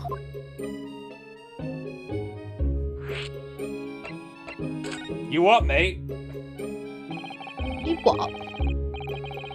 Evidence that the article Miss Lestrade redeemed actually belongs to this gentleman. Of course. We only needed to consult Mr. Windybank's ledger to know the truth. We'll be able to look up the name of the person who deposited the article in the first place. Yes, brilliant! I'm very sorry, but I'm afraid that won't be possible. Ew. I never ask customers' names. That's a strict policy of mine. But why not? Well, now, as you can imagine, some of my customers have circumstances to consider. A great many of them prefer to maintain their anonymity. Yes, I see. But then how can you know if an article belongs to the person asking to redeem it? Oh, it's quite simple. Good sir, might I trouble you for the watchword associated with the article in question? Of course, it's... Professor. Yes, that's right, and all the evidence we need. This gentleman is the rightful owner of the article, without a doubt. Watchword? Interesting.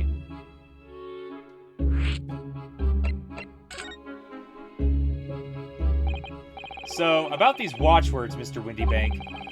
As I just explained, I never ask customers' names when they deposit items with me. There are many reasons why certain customers would like to keep their activities secret. My God, I could see this woman's bust poking right out at me. Oh my, I think I could even see a bit of her neck. Oh yes, all for her luck, all for her luck. Stop it. That wasn't exactly a subtle glance at Mr. Sholmes now, was it?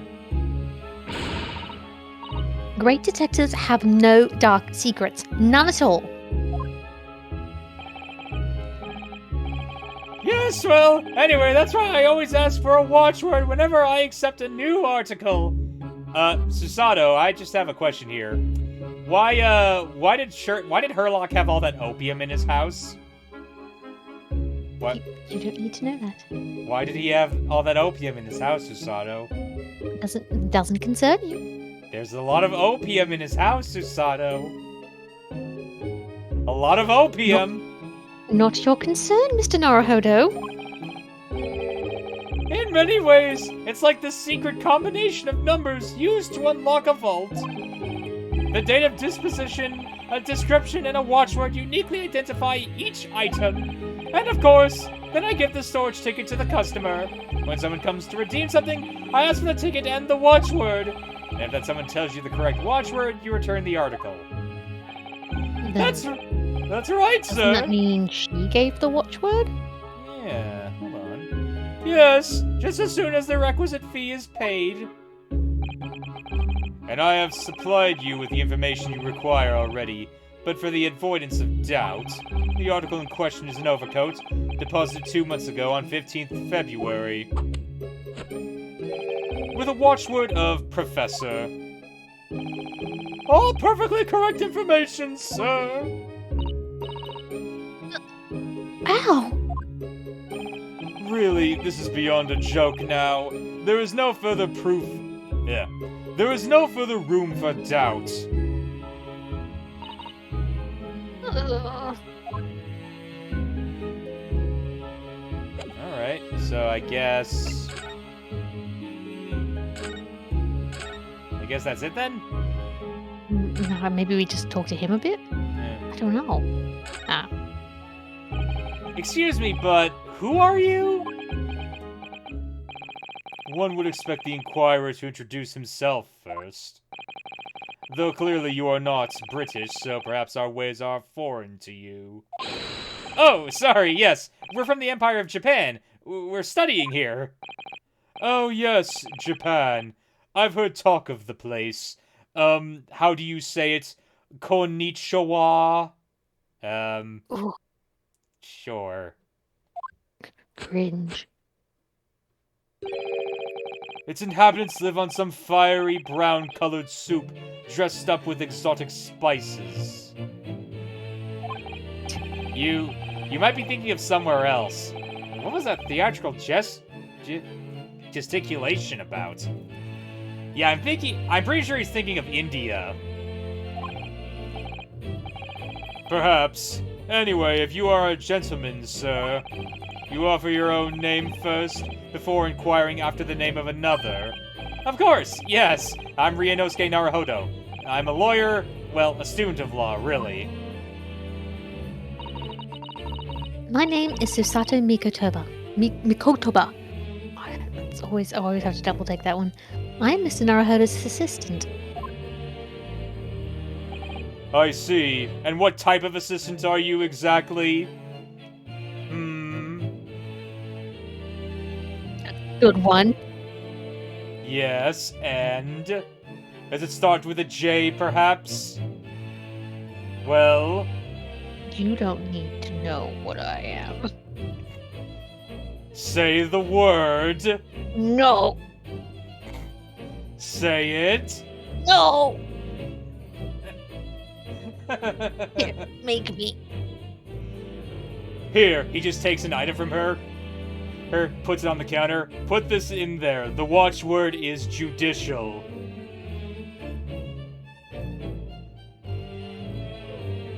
Oh, you old man.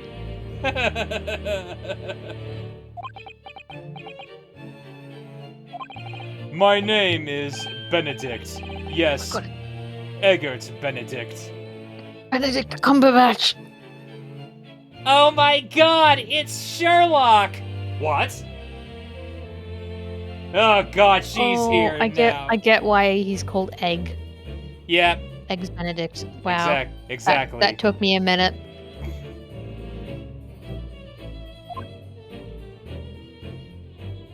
There haven't been many pun names, I find. Enchanté. He's so refined in how he holds himself and how he speaks, but that name is suspicious. Now, to the matter at hand. My overcoat, return it at once to someone with the style to carry it off. He is a JoJo. He definitely acts like a JoJo.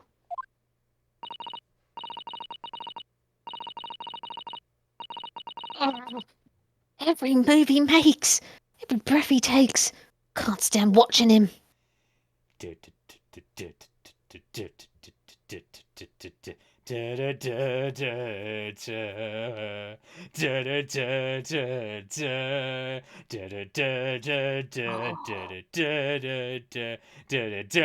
Watching you. Sorry.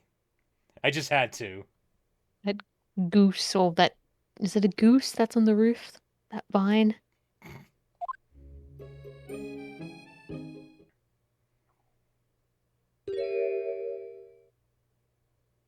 Huh. So, let that be an end to the matter. And thank you for your custom, Mr. Eggert Benedict, sir. Why is he so weird? With such reasonable rates of interest, I may even decide to come back.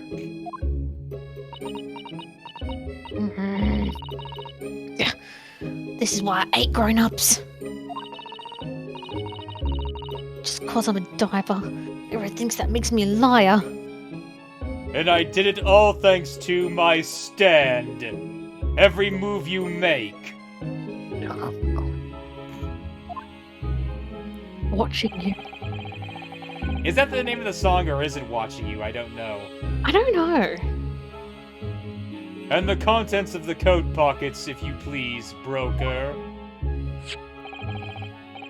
But of course, sir, here is the disc for you.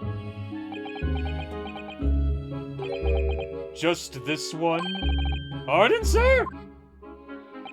I was expecting another, that is, I deposited another disc. Oh dear. I regret to inform you, sir, that what was deposited with me was merely the overcoat. The disc happened to be in one of the pockets, but I was completely unaware of it until now. So, Gutterling, you're hiding more of what's rightfully mine, are you? Says who, hey? I don't know nothing about it. Very well. Then I shall bid you farewell. Say goodbye to style. Wait a minute. That disc is mine. What do you think you're doing, you little tramp? You've drawn blood, you filthy animal! My. Yes, there's blood on the disc. What? Because all those sharp little bumps. The man must have scratched his finger on them. I found it first, alright? I mean, it belonged to me, old man. So you're not having it.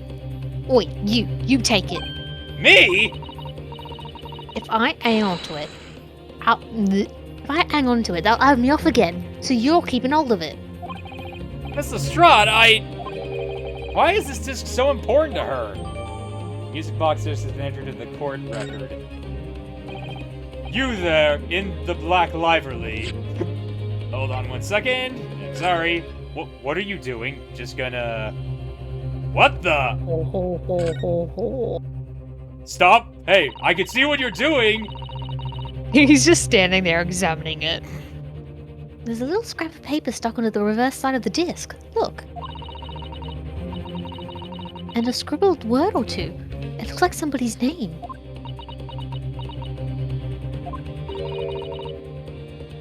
A Mr. McGilded. But McGilded, not Mr. No, you stay down there. You stay down. McGilded? It couldn't be! It is Mr. Naruhodo. McGilded, you stay down. You stay dead. A name I should never forget for as long as I live. But why? Why is his name on this? The music box's disc information has been updated in the court record. Happy St. Patty's Day indeed.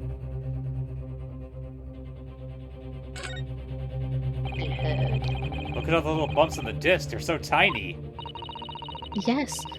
The protrusions are called pins, and they pluck the teeth off the comb to make notes. I struggled with that. And just on the edge, there's a small amount of blood. Yes, the blood of the mysterious Mr. Eggert Benedict. When Mr. Stride tried to grab the disc from him, the pin scratched his fingers, it seemed. Like when you're grating some daikon radish and you accidentally catch your finger. Ouch! Just thinking about it hurts. It puts me off eating radish. I've done that multiple times when I've been grating things. Hey, why were you looking at the back of my little disc there? Nothing. What did you see? Nothing at all. Get out of here. Shoot. Hand that disc to me at once, please. No, don't. He's lying. Grown-ups are all liars. What do I do now? How am I going to resolve this? Run! Run away!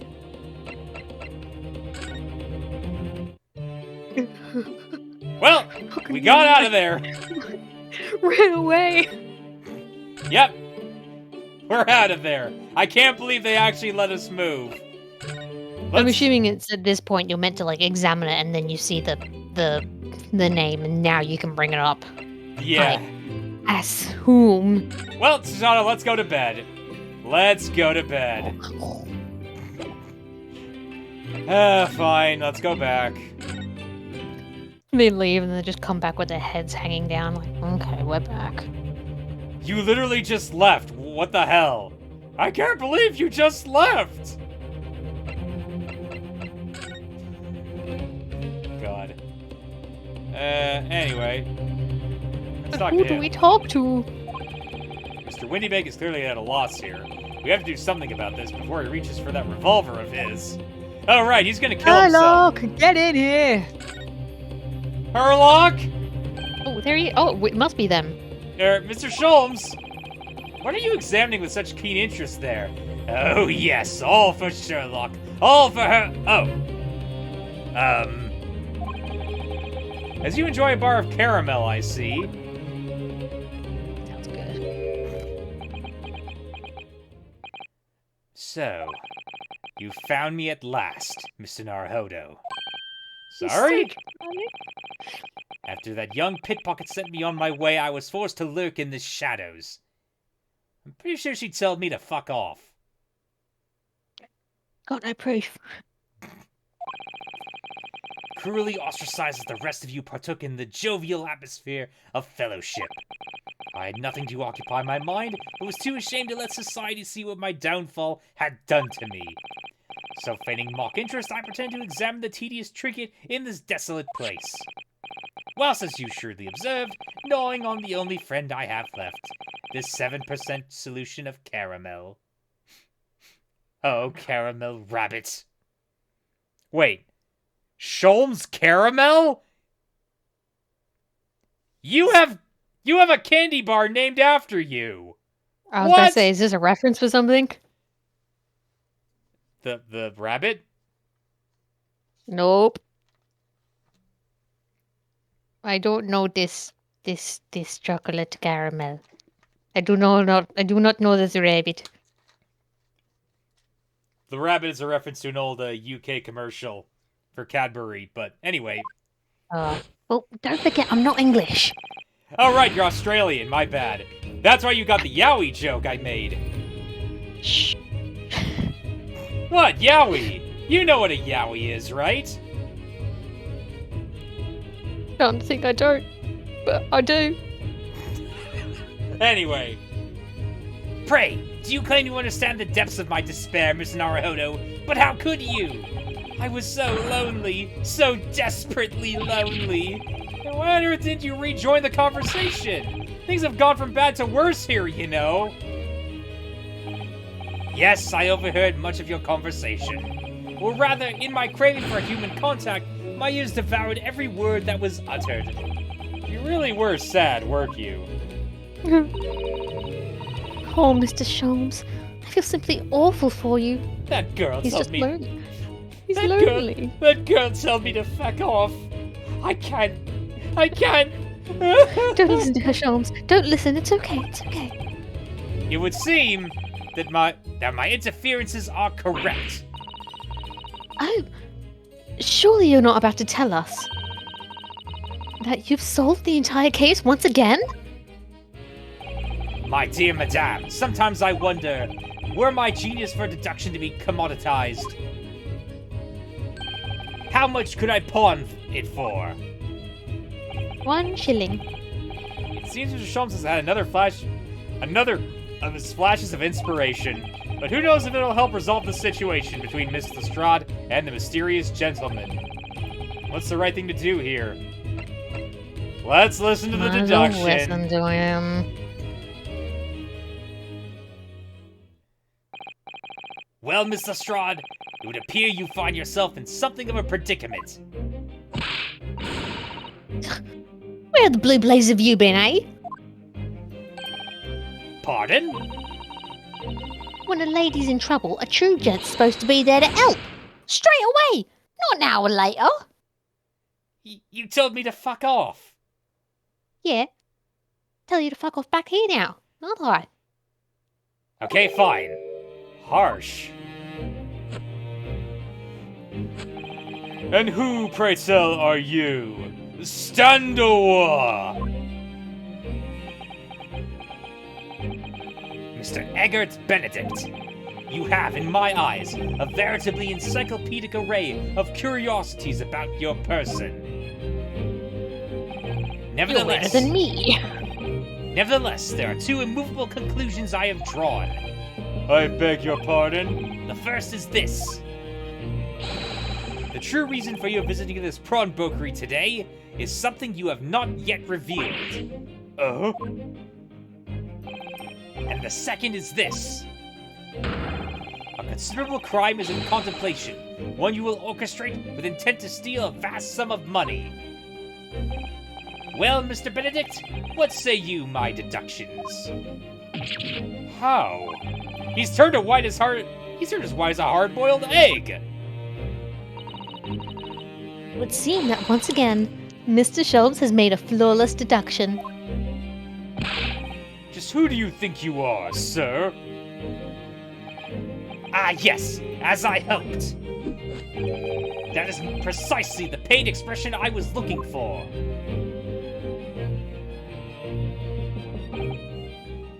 So, shall we begin?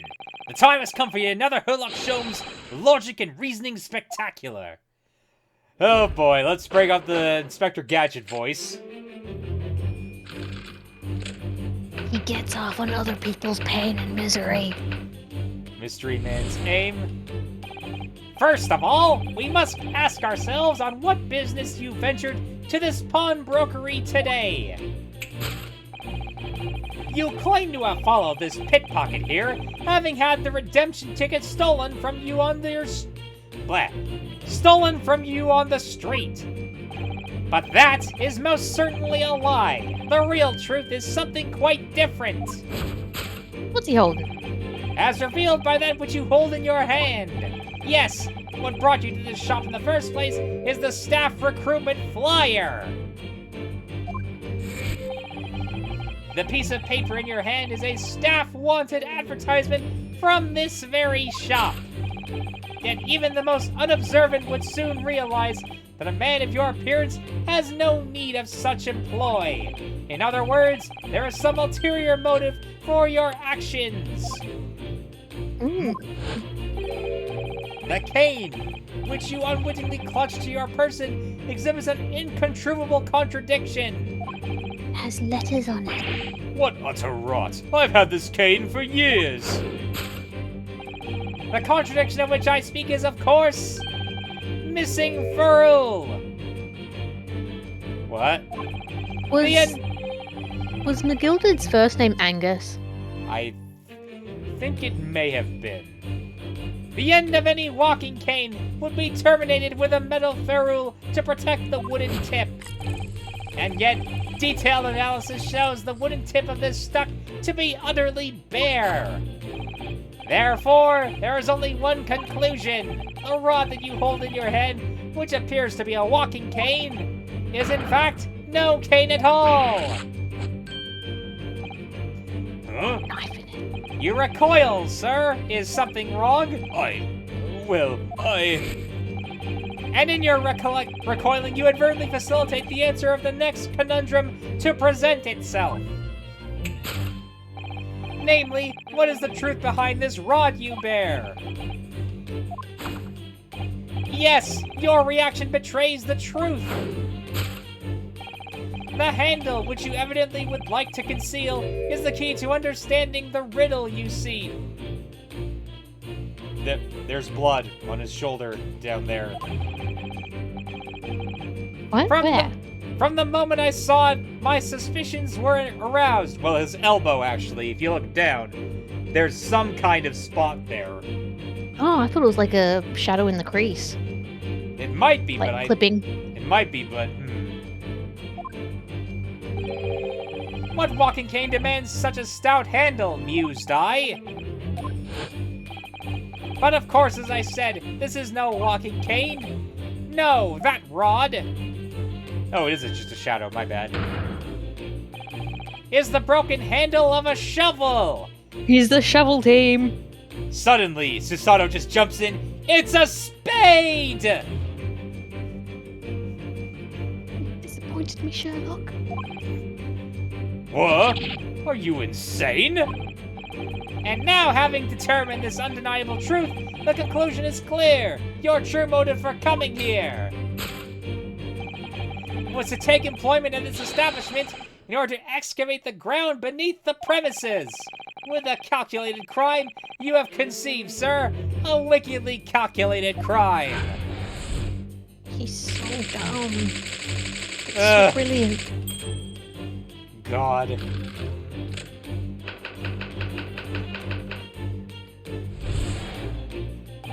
Now, Mr. Benedict, let us continue. For we must expose the detail of this elaborate crime you have in the planning. This is utterly absurd.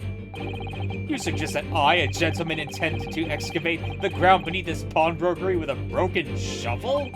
What on earth do you propose I could expect to find there? Some long-forgotten treasure, I suppose? Save for such a fanciful theory, what possible reason could I have to do as you say? Oh, but there is ample reason. As you are only too aware, Mr. Benedict. Ah, and your furtive glance is more telling than I could have hoped. What? Let us consider what motivated man to infiltrate a shop such as this, and covertly dig beneath its floor. The answer is revealed by the council notice on the counter to which your eyes were inadvertently drawn.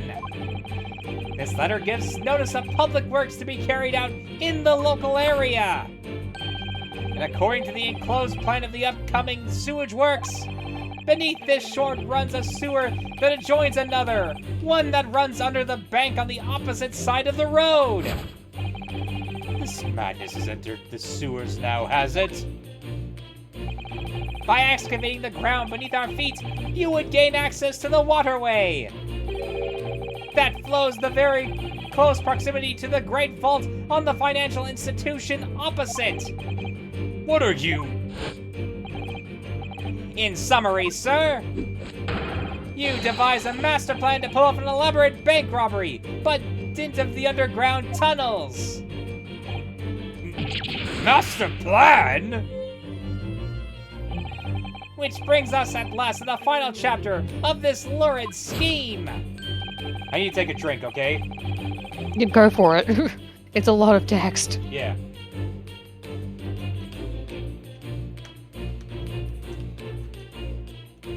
Oh, God. With what plunder did the thief hope to make off from the underground vault of the bank? Are you quite serious?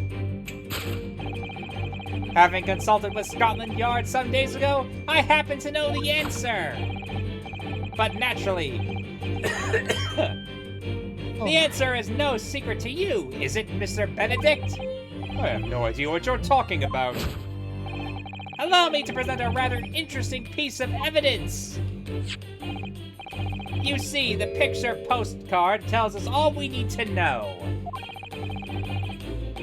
A postcard of the Great Exhibition? I'm afraid you've quite lost me. Currently in the final stages of preparation, the Great Exhibition will soon be underway, and the government has provided extra funds to complete its centerpiece, the Crystal Tower. Oh, right, the Sailor Moon Tower. God, there's so much Sailor Moon imagery in this game. So much. I love it. Hey, Susato, do you have any of those, Ofuda talismans on you by chance? Not at the moment. Okay, good. I was worried you might be Sailor Mars for a second. Oh, I mean, even if I did have one, it's not like I would just show you. Funds that currently sit in the vault of the bank on the other side of this road. Pardon? Yes, the considerable crime you have been contemplating is the theft of that which sits in the vault of the bank. The special reserve funds for the great exhibition. Of course, that is top secret police information, so keep it under your hat, please. Oh, He's going absolutely crazy on this. yeah.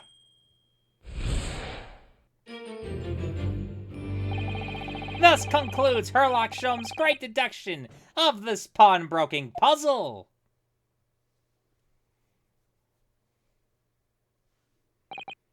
Mr. Sholmes. Well, Mr. Naruhodo, an impressively upbeat deduction for a detective racked with loneliness. Would you not agree? Was it true what you said about the bank over the road and what it has in its vault? Indeed, though few know of its existence. It is one of the government's most closely guarded secrets. Gregson told me in the strictest confidence. Well, it's not a secret anymore. But you've just announced it to everyone here. Rather loudly, in fact. Ah! And if it's such a big secret, how would Mr. Benedict come to find out about it? There can be but one explanation for that. Clearly it is because the man is a criminal. In fact, if you look at his hat, he is a phantom thief. I mean, he kind of does look like one, actually. Fancy thief. But what if he didn't know anything about the money in the vault? If he is a criminal, as you said, then buying a brand new shovel is sure to be the first thing he does now that you've revealed the secret. Oh! Or if he doesn't, maybe Mr. Windybank will. He already has plenty of shovels here after all. On my life, I assure you, I'm not so unscrupulous. Well, hopefully this has taught you a valuable lesson. Sensitive information must be handled with the utmost of care. One can never be sure that someone privy to secrets won't disclose them.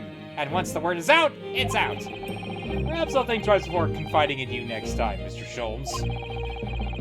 An excellent idea, Mr. Naruhodo. An excellent idea.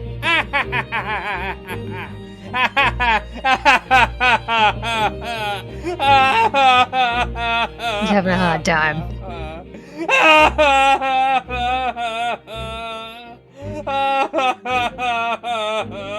Hang on, give me a second. My cat is giving me a sign that he wants to poop.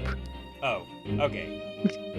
He's making noise, so I gotta stop him. I'll be right back. Continue reading. It's fine. Okay. Oh, and of course Usato speaks immediately.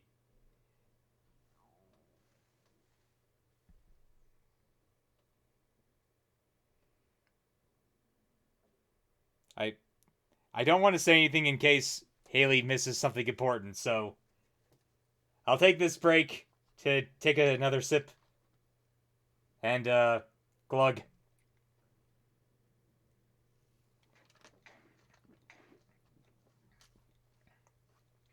And I'll cheer Maxwell on as he attempts to poop.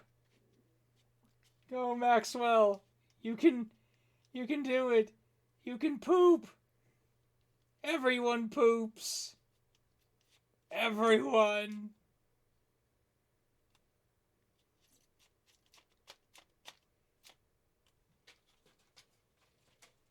Okay, I'm back. Good. I stopped here. Sorrels. My cat's just very particular about the conditions he needs to poop in. Right, okay. And he just goes over to his bags of litter and he starts like scratching it. Gillen, get down. So he would have just kept making noise if I left him. But he's in there now. He's fine. Okay. Okay then. Wait. Yes. Let's listen to the great deduction again and see if we can massage it into shape. Massage.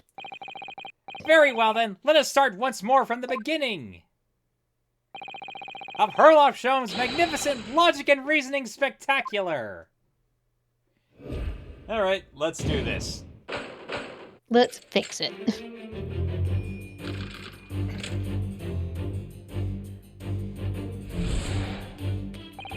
First of all, today. Okay, so it's the flyer. There's something else on the flyer that's brought his attention. Yeah, or there's something around him that's brought this attention. That's most certainly a lie. The real truth is quite different. It's revealed by that which you hold in your hand. Yes, what brought you to this shop in the first place is the staff recruitment flyer. Can you read that? Kind of. Mostly. Okay, so by Mr. Sholmes' reasoning, Mr. Benedict came here in order to apply for a job so he could dig through the floor. Yes, in an attempt to tunnel into the sewers to gain access to the money in the vault of the bank across the road.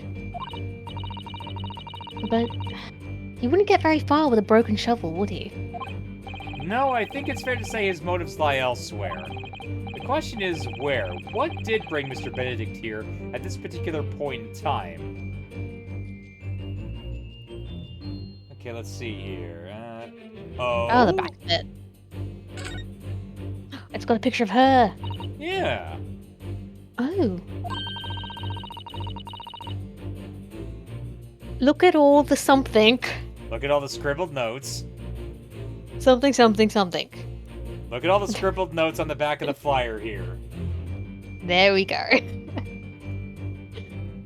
just gonna... hold on a second. For some reason, it's just these type of screens that it just hates it.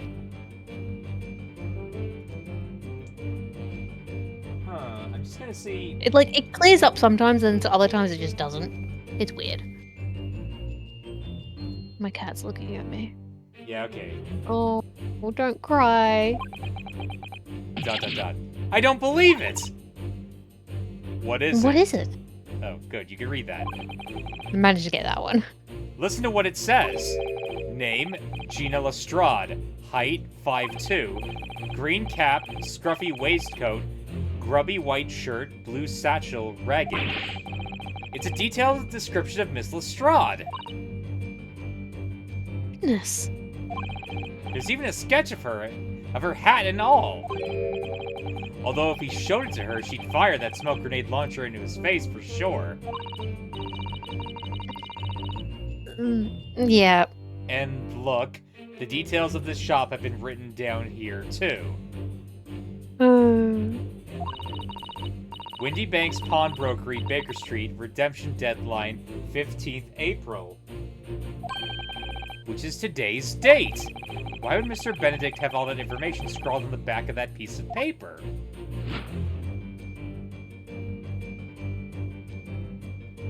He's stalking her.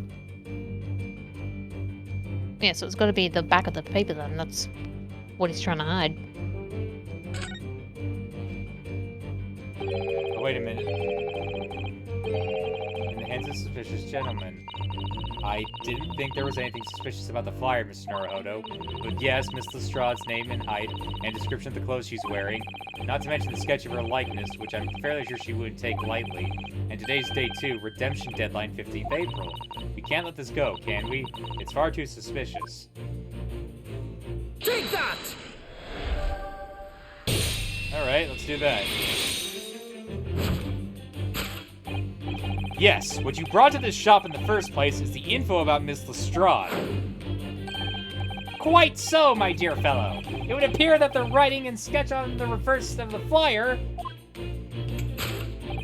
pertain to the pickpocket Miss Lestrade and the Mr. Windybanks pawnbrokery here. Ah!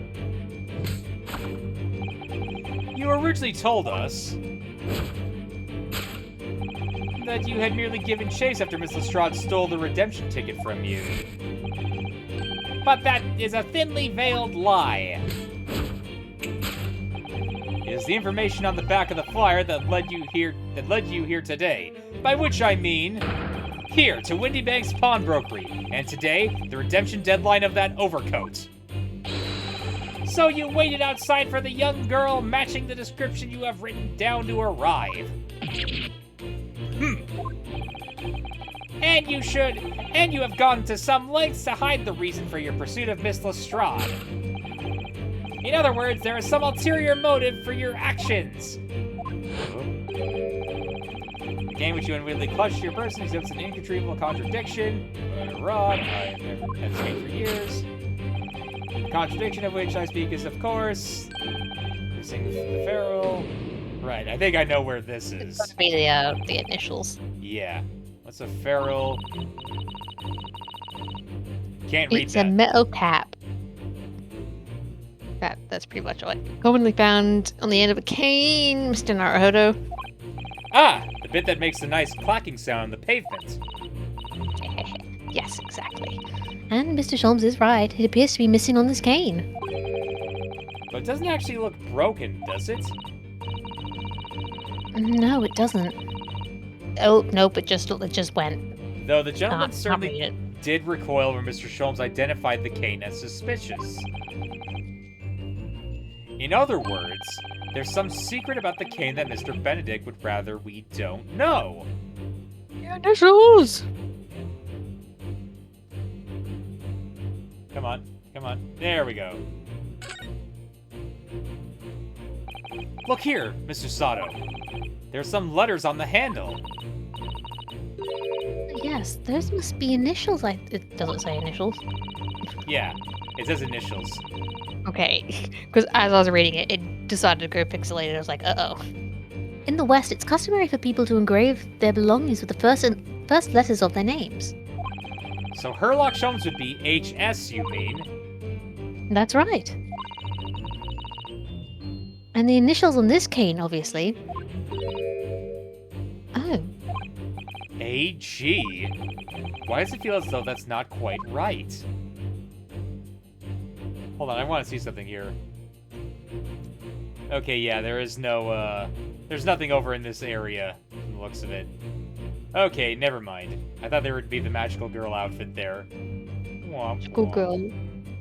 Oh, look, there's the, friggin' thing up there. That's cool. Pew. Yeah, let's Take that! do the initialing.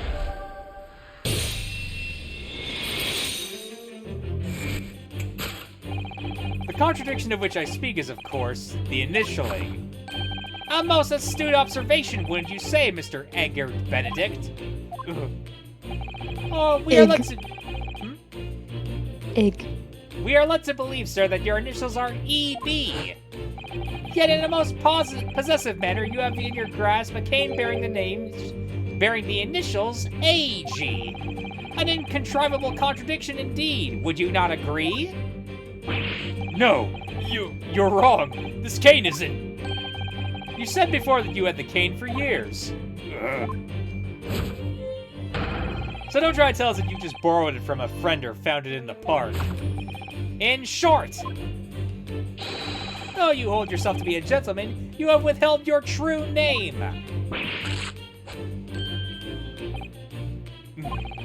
You recoil, sir. Is something wrong? And in your recoiling, you inadvertently facilitate the answer of the next conundrum to present itself. Namely, what is the truth behind this rod you bear? Yes, your reaction betrays the truth. The handle which you evidently would like to conceal is the key to understanding this riddle, you see. Let's consider the bare bones of what's happening here. Miss Lestrade redeemed that fine-looking overcoat, and now a mysterious man has appeared, introducing himself with a fake name, and claiming that the overcoat belongs to him. Nope. But we know that he actually identified Miss Lestrade from a written description, which suggests that everything he's told us is untrue. So what we need to do here is somehow prove that the overcoat cannot possibly belong to him. Aha! Oh, it doesn't fit. A split seam. Nope. Okay. Oh, the seam on the shoulder there is coming apart. Look. So it is. Do you know, a moment ago when Mr. Benedict was surprised by something that was said, I thought I heard him make a rather strange noise. It sounded a bit like a tiny growl. But now I think it was probably the sound of the seam ripping open. If you look closely, it does seem to be a very tight fit. The sleeves are stretched to bursting, and he wouldn't have a hope of fastening it at the front. If he were to run around in it, I'm sure the whole thing would fall apart. That I'd like to see that. That's the only thing I've been able to read. Susato! Herbert. Sorry? So how can we make Mr. Benedict run around? She's really giving this some thought. Take that!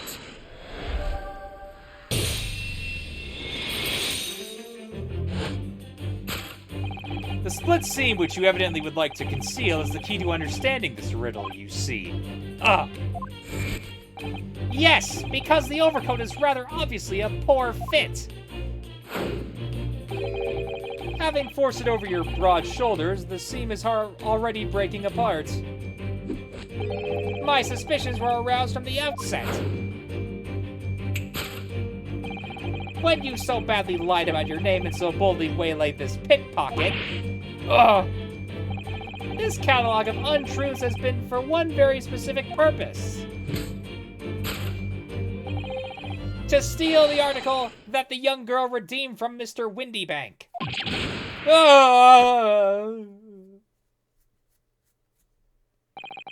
But what really irks me is this. The considerable crime I initially imagined had been considerably curtailed. He's a hooligan. Abscond with a redeemed item.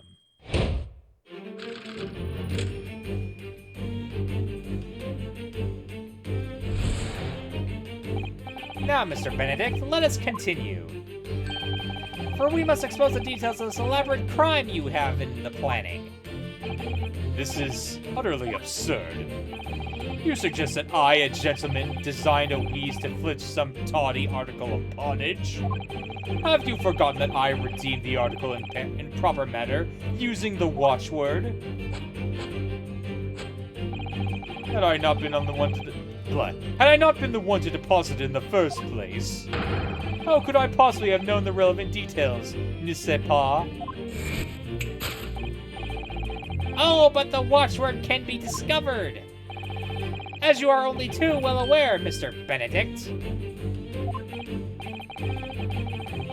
And your furtive glance is more telling than I could have hoped. What? Let us consider how one might come to learn a secret watchword relating to the pawned property of another. The method is revealed by the council notice on the counter with which your eyes were inadvertently drawn. It's that big book. The direction of the deduction must change rather dramatically now, I think. You can see! Susato, Kind you of. can see! No! Kind of. Yes, no more talk of tunneling into the sewers. Which is a pity because it all sounded rather exciting. Anyway, you can't deny that this mysterious gentleman did know the watchword. Yes? Yes, Professor. Yes. Professor, if you didn't know the word, Mr. Windybank would not... Would never.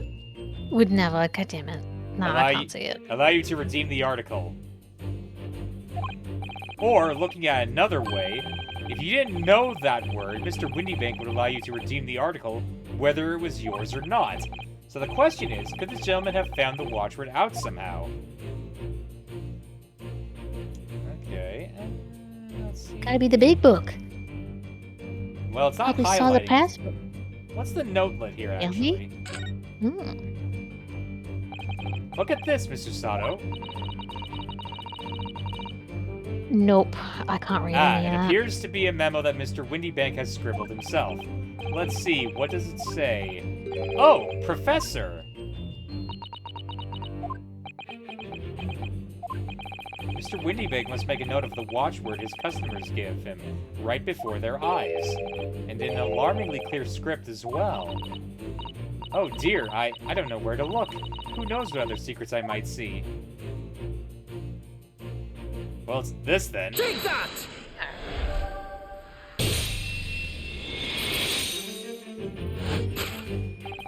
The method is revealed by the notelet on the counter to which your eyes were inadvertently drawn.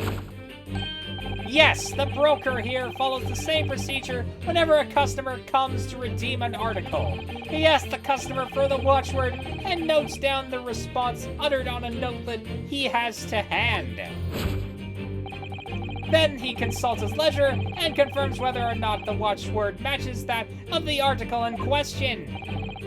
I would expect nothing less of a diligent pawnbroker. But his diligence clearly has its disadvantages. What are you talking about? It is increasingly apparent that you were present in this shop before your accusation against Miss Lestrade. In all likelihood, you followed her inside and then observed her talking to Mr. Windybank. When the diligent broker made a note of the watchword as is his common practice, bleh, you observed him writing the word professor on the notelet beside the ledger. And that, sir, was the master plan you devised to steal the pawned article from the young Miss Lestrade. Master plan? Which brings us all at last to the final chapter of this lurid scheme. Why would you go to such lengths to redeem the particular article from this pawnbroker? Are you quite serious? For an ill-fitting overcoat hardly seems to justify the effort, much less a worthless music box disc. But naturally you have a very good reason to make them yours, didn't you, Mr. Benedict? I have no idea what you're talking about. Allow me to present a rather interesting piece of evidence. You see, the picture and postcard tells us all we need to know. But the articles we're talking about are the overcoat and the music box disc. That was on the front of the pockets. That was in on one of the pockets. Nope, can't read it. No. It's okay. Oh. It's okay. It's okay. Which according to Mr. Windybank isn't even worth a penny. And yet this man went to such lengths to steal them. Why? I wonder if perhaps we already have the evidence we need to explain it, Mr. Naruhodo. Could we? Really? I'd better have a thorough look through all the evidence we've collected so far. I wonder what this... Huh? McGilded. Crouching up. He's being naughty. Take that!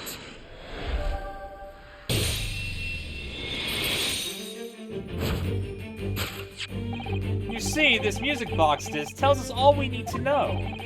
what is that on the back? It reads, for McGilded. Ugh!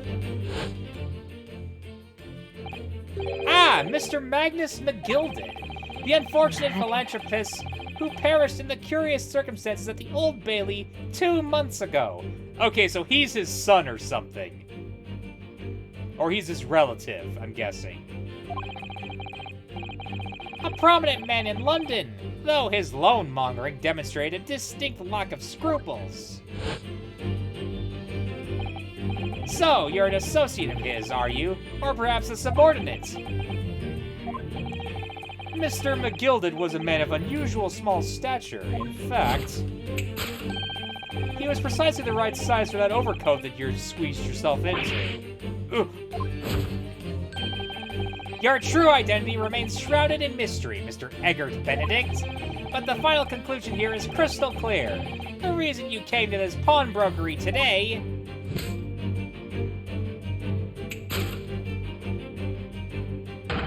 was to retrieve an article left behind by the late Magnus McGilded. ah! Even these spins are fancy. Required item deposed by Mr. McGilded.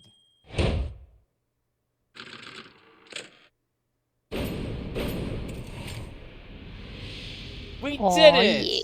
yeah. Yeah! Well, well. Mr. Magnus McGilded. Not a name I expected to hear in these circumstances.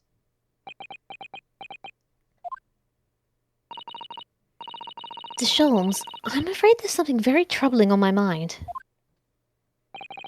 Pray tell, Miss Susato. Well, according to what Mr. Winterbank told us earlier, today was the final day on which the coat could have been redeemed, was it not? Yes, ma'am, that is correct. Today would be precisely 2 months since it was first deposited. Well, today is the 15th of April, so 2 months ago today. Would have been 15th February, sir. That's right. It's all carefully recorded in my ledger. Deposit at 10:30 p.m., I see.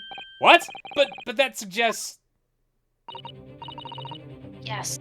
15th of February is precisely the day on which the omnibus murder took place.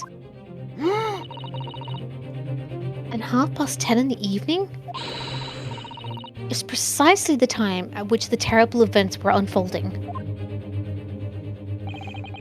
Suggestive is not the word. It would seem the matter is entirely beyond coincidence.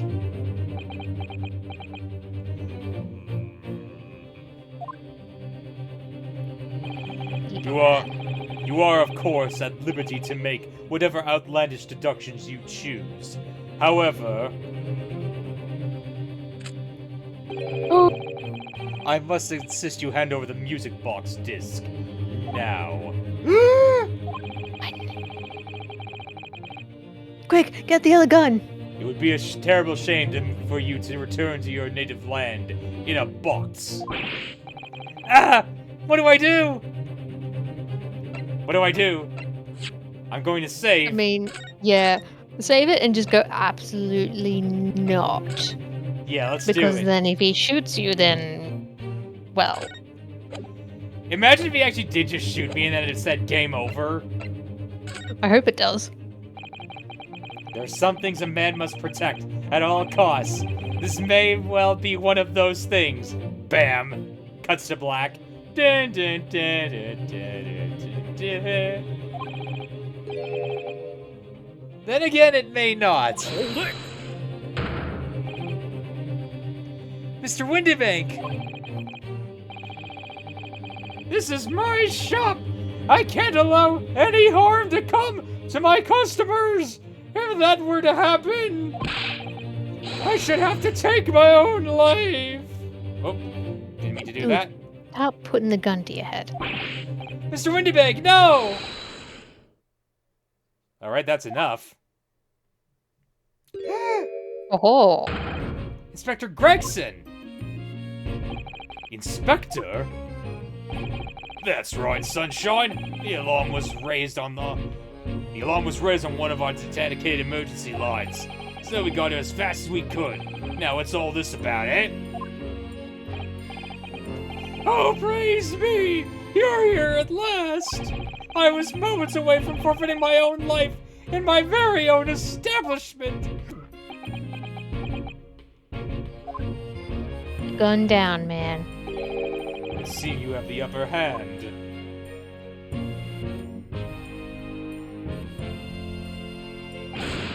Right, you lot have got some explaining to do. I don't appreciate being bothered with some petty argy-bargy. T.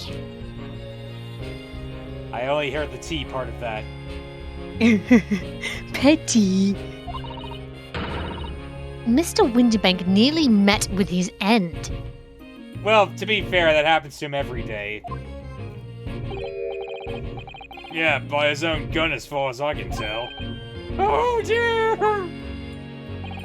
And the hope of Britain could meet with its end if I don't get to the bottom of the case I'm supposed to be working on.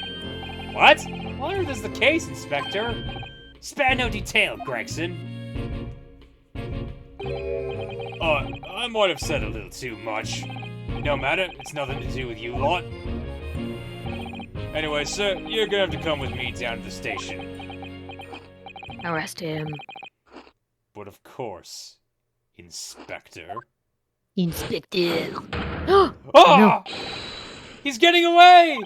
Get What do after you him, expect? lads! Whistle the beat officer too! Sir!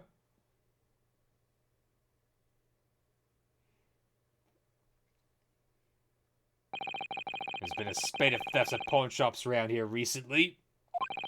So we fitted emergency buttons underneath the counters for brokers to let us know when there's trouble.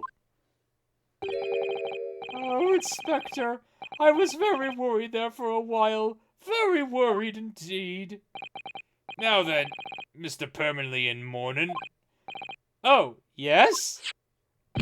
I'll be taking that whatever it is McGill that's down to the yard. Thank you very much. So hand it over. Oh, yes, of course. No! No! Don't give it to him! It's mine, that is! Mine! I'm sorry, miss. But anything belonging to McGill that has to be taken as evidence now. As evidence? If the police demand something as evidence, my dear fellow, we have no choice but to capitulate. It's all yours, Inspector.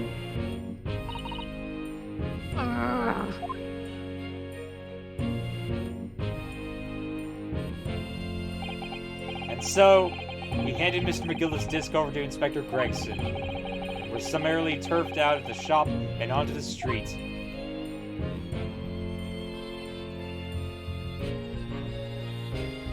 Will be continued.